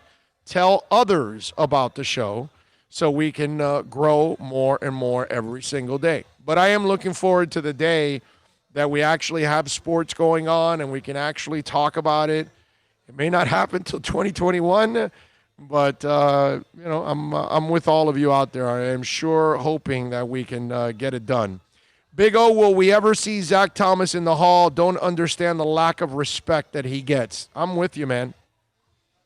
I don't understand it either. I think Zach Thomas has earned the right to be in the Hall of Fame. I have said for many years now that I believe Zach's a Hall of Fame player, but because they won nothing here in Miami, and even their playoff performances were never memorable, actually, as those teams. I think he's that guy that is the borderline guy that does not ever get in. Maybe some veterans committee down the line or something like that. But I would not be surprised if he's not in. I'm not telling you he doesn't deserve it. He deserves to be in. I would put Zach Thomas in the Hall of Fame, but I think he's that guy that is going to be on the outside looking in. I really do. So that's a sad part, man. You know? But what can I tell you, man? You know? It's one of those where you wish he would get what he deserves, but unfortunately he is not, and that's the sad part. There is one story in baseball that's kind of interesting. It's not really about the game itself either. Do you guys remember Armando Galarraga and when he pitched that perfect game? And they messed up the call at first base. The umpire's name is in the story. It says, Galarraga was part of one of the most infamous chapters in recent baseball history. Now he's hoping that Major League Baseball will rectify a blown call that ruined his perfect moment. Galarraga, the former pitcher of the Tigers, was 1 out away from throwing a perfect game against the Indians in 2010. But it was first base umpire Jim Joyce, there it is, who missed the final out of first base, stunning Galarraga and the rest of Comerica Park. Galarraga got the next out, but the damage was already done. Joyce even admitted later that he blew the call. In an interview with The Athletic on Wednesday, Galarraga said he hoped MLB will do something to alter the blown call and award him the perfect game. I was like, hey, what can I do to have a better finish to that story? He said, how can Major League Baseball give me the perfect game? Because it was perfect, right? Why not? Why wait for so long? I don't want to die, and then it'll be like, you know what? He threw a perfect game. After the game, Joyce admitted he was wrong. I cost the kid a perfect game, he said after the game. He added, biggest call of my career, and I kicked the crap out of it. When asked whether he agreed with Galarraga, Joyce told The Athletic he did. I agree because he did it, Joyce said. Now, I understand Joyce wants to lose the burden of all of this because you realize this, that this is the tarnish on Jim Joyce's career. He may have been a great umpire throughout his entire career. I don't know if he was or wasn't. Okay, I don't really track these umpires sometimes and what they are and what they aren't or whatever. Some of these guys that are confrontational kind of, okay, they end up on my radar somehow or another. I don't know if Jim Joyce was that guy or not, right? But my point is, for Jim Joyce, that call also changed his life because he was known as a crappy umpire from there on out because he missed what was an absolute obvious call. That's the other thing about this Galarraga thing, that it was clearly an out, and how he even called the guy safe was amazing. Okay? Now, you look at it and you say, okay, this guy is now wanting a break for a mistake in the past. And we don't do that. The mistake stays the mistake. All right? Vinny Testaverde did not score that touchdown. The Jets weren't supposed to win that game. Seattle should have won that game. And that, in turn, got Dennis Erickson fired from Seattle. Phil Luckett saw heads on the coin.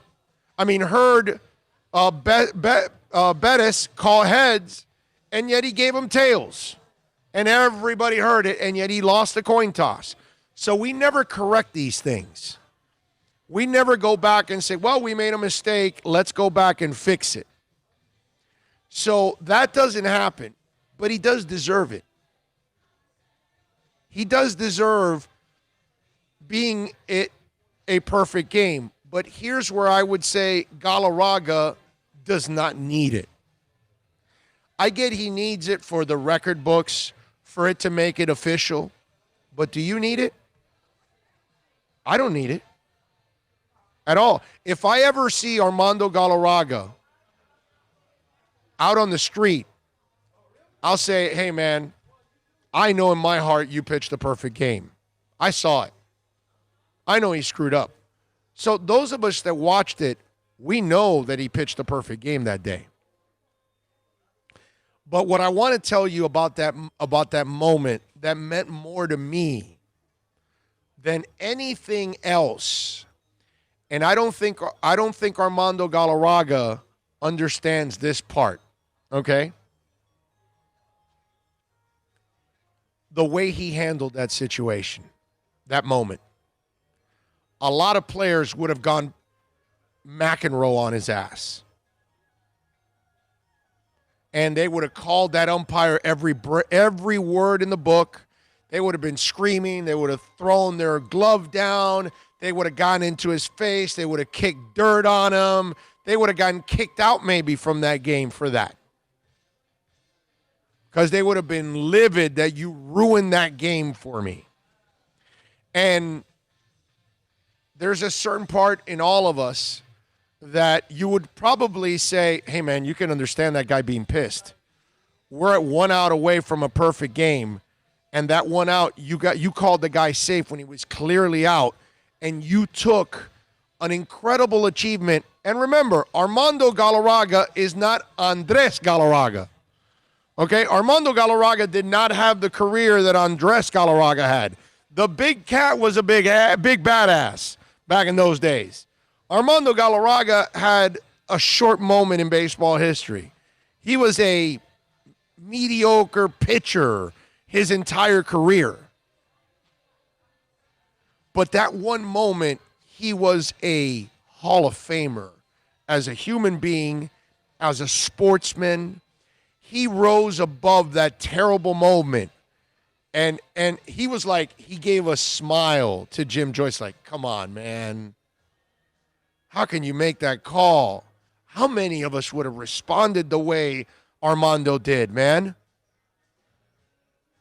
I had a lot of respect for Armando Galarraga at that moment, that he handled it way better than I would have. He's a much better man than I am.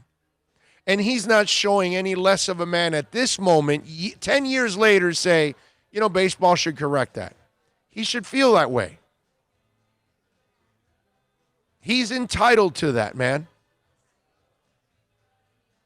And I get it. And it's a bad moment for Jim Joyce, because everything he did as an umpire, if he was a great one, he ruined everything of his career with that call right there. Because it was so egregious. It was so irresponsible. It was hard. Dude, it was bad. It's one of the worst. It was one of the worst calls ever. It made you look, and I don't want to make it look like this, but it made you look like you maybe even are a racist person or some kind of bias because the Latin dude and you're white and you didn't want the Latin dude to have that moment or something. And it probably had nothing to do with that. I was just going to say super incompetent. It's all incompetence. But there's a part of you that you opened yourself up to that because we're in that environment. And Jim Joyce, to his credit, he never went the ignorant route and, oh, no, I made the call. I saw that moment. And it's that. No, he from the get-go, he knew he screwed up. And he made a mistake. But now he realizes what he did to himself was a lifetime of pain making that call. So I doubt he did that on purpose. He did it with a bias. He did it with any kind of negative. He did something incompetent. And he screwed up like all of us do. We all screw up. And I understand Galarraga feeling this way. I understand how Jim Joyce feels this way.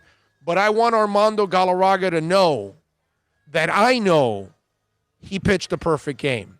That in my eyes and in my heart, I don't care what the record book says. He pitched a perfect game.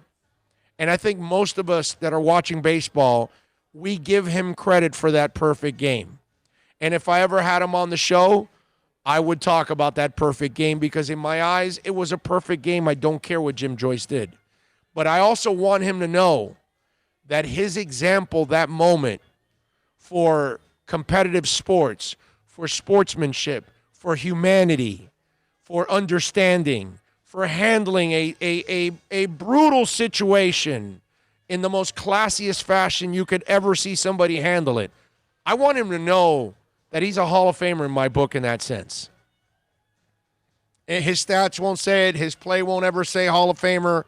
But he was a Hall of Fame human being in that moment. He's more known because of what happened than he would be for the no-hitter. Right. He is remembered. I mean, we forget no-hitters. Oh, yeah. Come on. But a perfect games, those are tough, man. Name me the last 3 no-hitters in Major League Baseball. Who did it? Nobody's going to know that. Boog Shambi might know that. The Big Cat, talking about the Big Cat, though, I was there the night he put the 2 up in the upper deck. Yeah.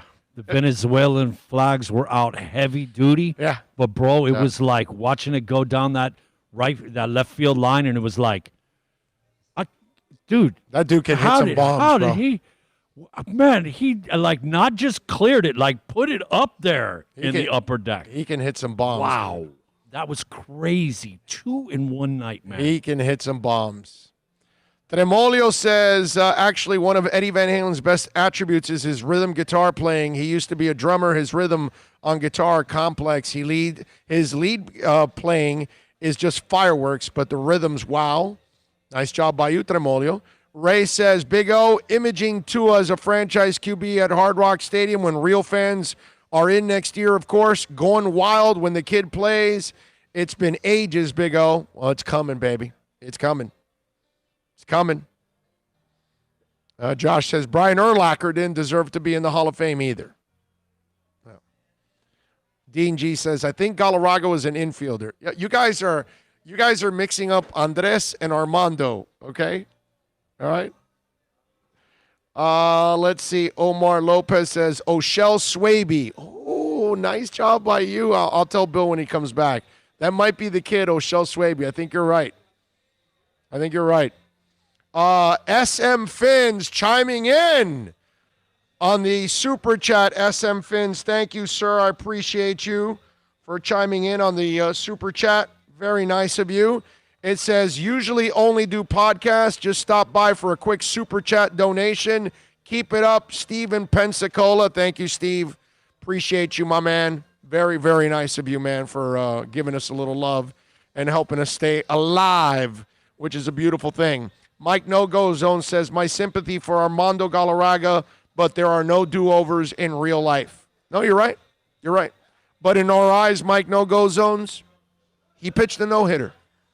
And in my eyes, he is one of the most classiest people I have ever seen in a very difficult situation in sports. That man stole the moment from him and stole a very important stat in baseball because perfect games aren't pitched every day. No-hitters aren't pitched every day. Perfect games, even less. So, yeah, it's tough. Yeah, so I'm with you. Super Boom Shack says, I used to watch Andres the Big Cat in Palm Beach Expos. Mike Dominguez says, Samson and Loria would have resold ticket stubs for that game anyway. Perfect or not, LOL. You guys are a trip, man. I love it. A couple of interesting notes in sports and in music, I'm sorry. First of all, I don't know if you guys saw this, but Guns N' Roses is selling a shirt. Okay, now it's a little political for those of you out there. It might get a little butthurt from all of this, but Guns N' Roses is selling a shirt. They're taking shots at the president. And so they got, Live and Let Die was their remake, right? So they're selling shirts that say Live and Let Die, with COVID 45. So they're taking a shot at the president because Trump is the 45th president of the United States. So they felt like they could sell that. So if you're an anti-Trump guy and you love GNR, you can buy your GNR Live and Let Die with COVID 45 T-shirts. So obviously, what's it called? Axel and Slash are not Trump fans since they're doing that. I thought that was kind of interesting. A couple of sad notes. One, I saw that the Miami Marlins are going to furlough some of their employees now. And look, it's happening all over. This is just not a Marlin thing anymore. So it's really easy for anybody to pick on the Marlins. But the Marlins will temporarily furlough 90 to 100 baseball operations employees starting on June 1st because of the coronavirus pandemic. The person confirmed the furloughs to the AP on condition of anonymity because the Marlins didn't comment publicly. About 40% of baseball operations staff will be affected, with the status of those furloughed to be evaluated monthly, the person said. Their health benefits will continue through the end of October. So at least they are maintaining the health benefits for them, which I like that at least. But sad news, because this is just something that it's affecting all of us. In one way or another, we're all being affected by all of this, man, and it's so sad. The other thing that I saw, and our prayers go with Melissa Etheridge, she lost her son of 21 years. No parent should bury their child. And so today she said, I join the hundreds of thousands of families who have lost loved ones to opioid addictions. My son Beckett, who was just 21, struggled to overcome his addiction and finally succumbed to it today. He will be missed by those who loved him, his family and friends. My heart is broken. I am grateful for those who have reached out with condolences, and I feel their love and sincere grief. We struggle with what else we could have done to save him, and in the end, we know he is out of pain now. I will sing again soon. It has always healed me. And Melissa has been great during this whole thing. She has done a lot, practically every day. She does a little live concert for her fans. So sad to hear. The other note from this Melissa Etheridge loss, her son Beckett, the father was David Crosby. Because remember, Melissa is gay, and she is married with somebody of the same sex. So obviously they can't have kids. And so she actually used David Crosby to produce this child. So Crosby also ended up losing a child in the process too, with Melissa Etheridge. And obviously opioid addictions are something that is a real problem for a lot of us in this society. It's a shame. 21 years, man. I mean, those people deserve to be up on murder charges, man. The pharmacies. Well, it just, dude, that's whole the pharmaceutical companies and just unacceptable. I can't blame pharmaceutical companies for somebody's addictions. I mean, you make choices and the way the opioid pharmaceutical companies, the way they manufacture them and put them out there, man. I get that part. Sorry. I get that part, but I mean, I can't blame for billions and billions. Nah, bro. I know, but I can't lay it in general like that. Everybody deserves blame here, unfortunately, when it comes to addictions. It's just those interoffice memos and stuff like that about, hey, man, just keep pumping out and we're making money type of thing. Look the other way. It was known. They knew what they were doing. Alexa V says, I'm excited for Big O merch. Well, that's coming, Alexa. We got to get through this COVID pandemic, and then we will add the merch to our it'll be another step for us and another way for us to grow, another way for you guys to support the show. We are looking forward to putting out the merch. We would have had merch already, yeah. We were we're right there. We were right like a week or two from jump because we had to be prepared for the draft party. Yeah. We were right there, man. I was already doing all the stuff with our promotions people. on the designs for the different shirts, the different colors and all that stuff, and hats. And we were going to do those little rubber wristband things. What are they? Whatever they're called. Yeah, those things. We're going to do big old show ones for that.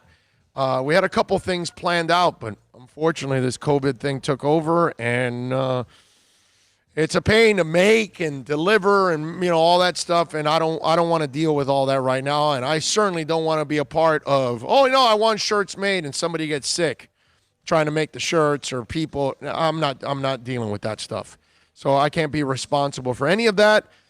So we wait for this to clear up, and then hopefully we'll get to the point where we have the merch. So thank you. Gonna say something bizarre. Thank you very much, Alexa. In hindsight, glad the Pearl Jam concert got canceled, because that was about the time, like, maybe we need to hold off, because what's getting – it's weird to say that, but, yeah, we would have probably ordered those shirts right around that, you know what I mean? Yeah. NorCal says Axl Rose is a D and owes me a concert ticket and a tank of gas. F you, Axl.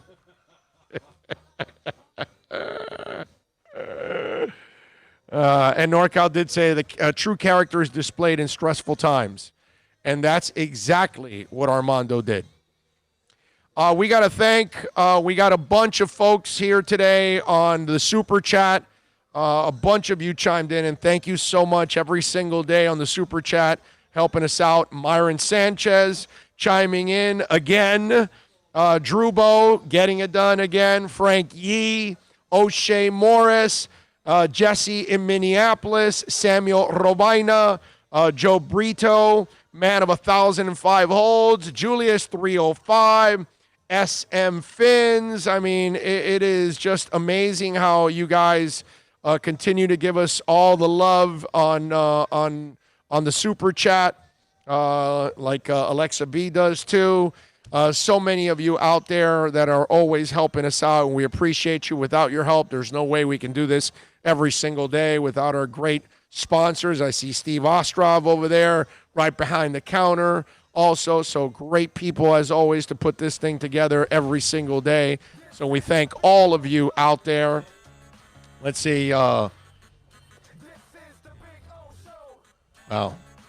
Hank Goldberg's left nut left us with, Jesus Christ, Bill is such a butthurt bleeding heart. The trial lawyers make a killing off of juries composed of people like him. Whatever happened to personal responsibility? Sue, everybody. No, I get it. It's just they knew what they were doing, and all them pills. So now, what was it? Everybody deserves. But he's right. But it's what I was saying. Everybody deserves to blame. They need something. I know. But something. You need to be touched, because you just malicious didn't care about people's lives. It was about the almighty dollar, and that's unacceptable. A lot of irresponsible doctors are to blame, dude. Oh, remember that. Don't forget there's plenty of blame, but the pharmaceutical companies knew what they were doing. Oh, they always know what they're doing. That's why they make billions. Exactly. It's kind of like Vegas. They know what they're doing. That's why they build palaces. They know. Those of us that think, oh, yeah, no, I'm going to make a living off betting. I'm going to be able to pay my rent and my mortgage and everything else by betting. Bro, the ending of Casino. Right. When De Niro's done, you know, we let mommy and daddy, the trust funds and the college funds, like, go ahead, slap it into a slot machine. All right, we are done. Another 3 hours are in the bank, 3 hours plus, actually, today. No sports going on, no problem. We roll on, baby. Tomorrow we'll be at Craig Zinn's Acura of Pembroke Pines, and so we'll be out there from 11 till 2. So come on by and say hi. Don't forget to visit all the great people out there. I can see Herbie right here. He is ready. Herbie Lopez is ready to take care of you here at Toyota of Hollywood, 1841 North State Road 7. Make sure you tell them that Big O sent you. You guys be good out there. Thanks to Bill and Philippe, as always. Thanks to all of you out there for downloading the show on the podcast, tuning in, watching, chatting, emailing, texting, however it is, super chatting, however you support us. We love you for your amazing support. We'll see you tomorrow, same time, same place, same bat channel. Have a good one. Everybody have a good night.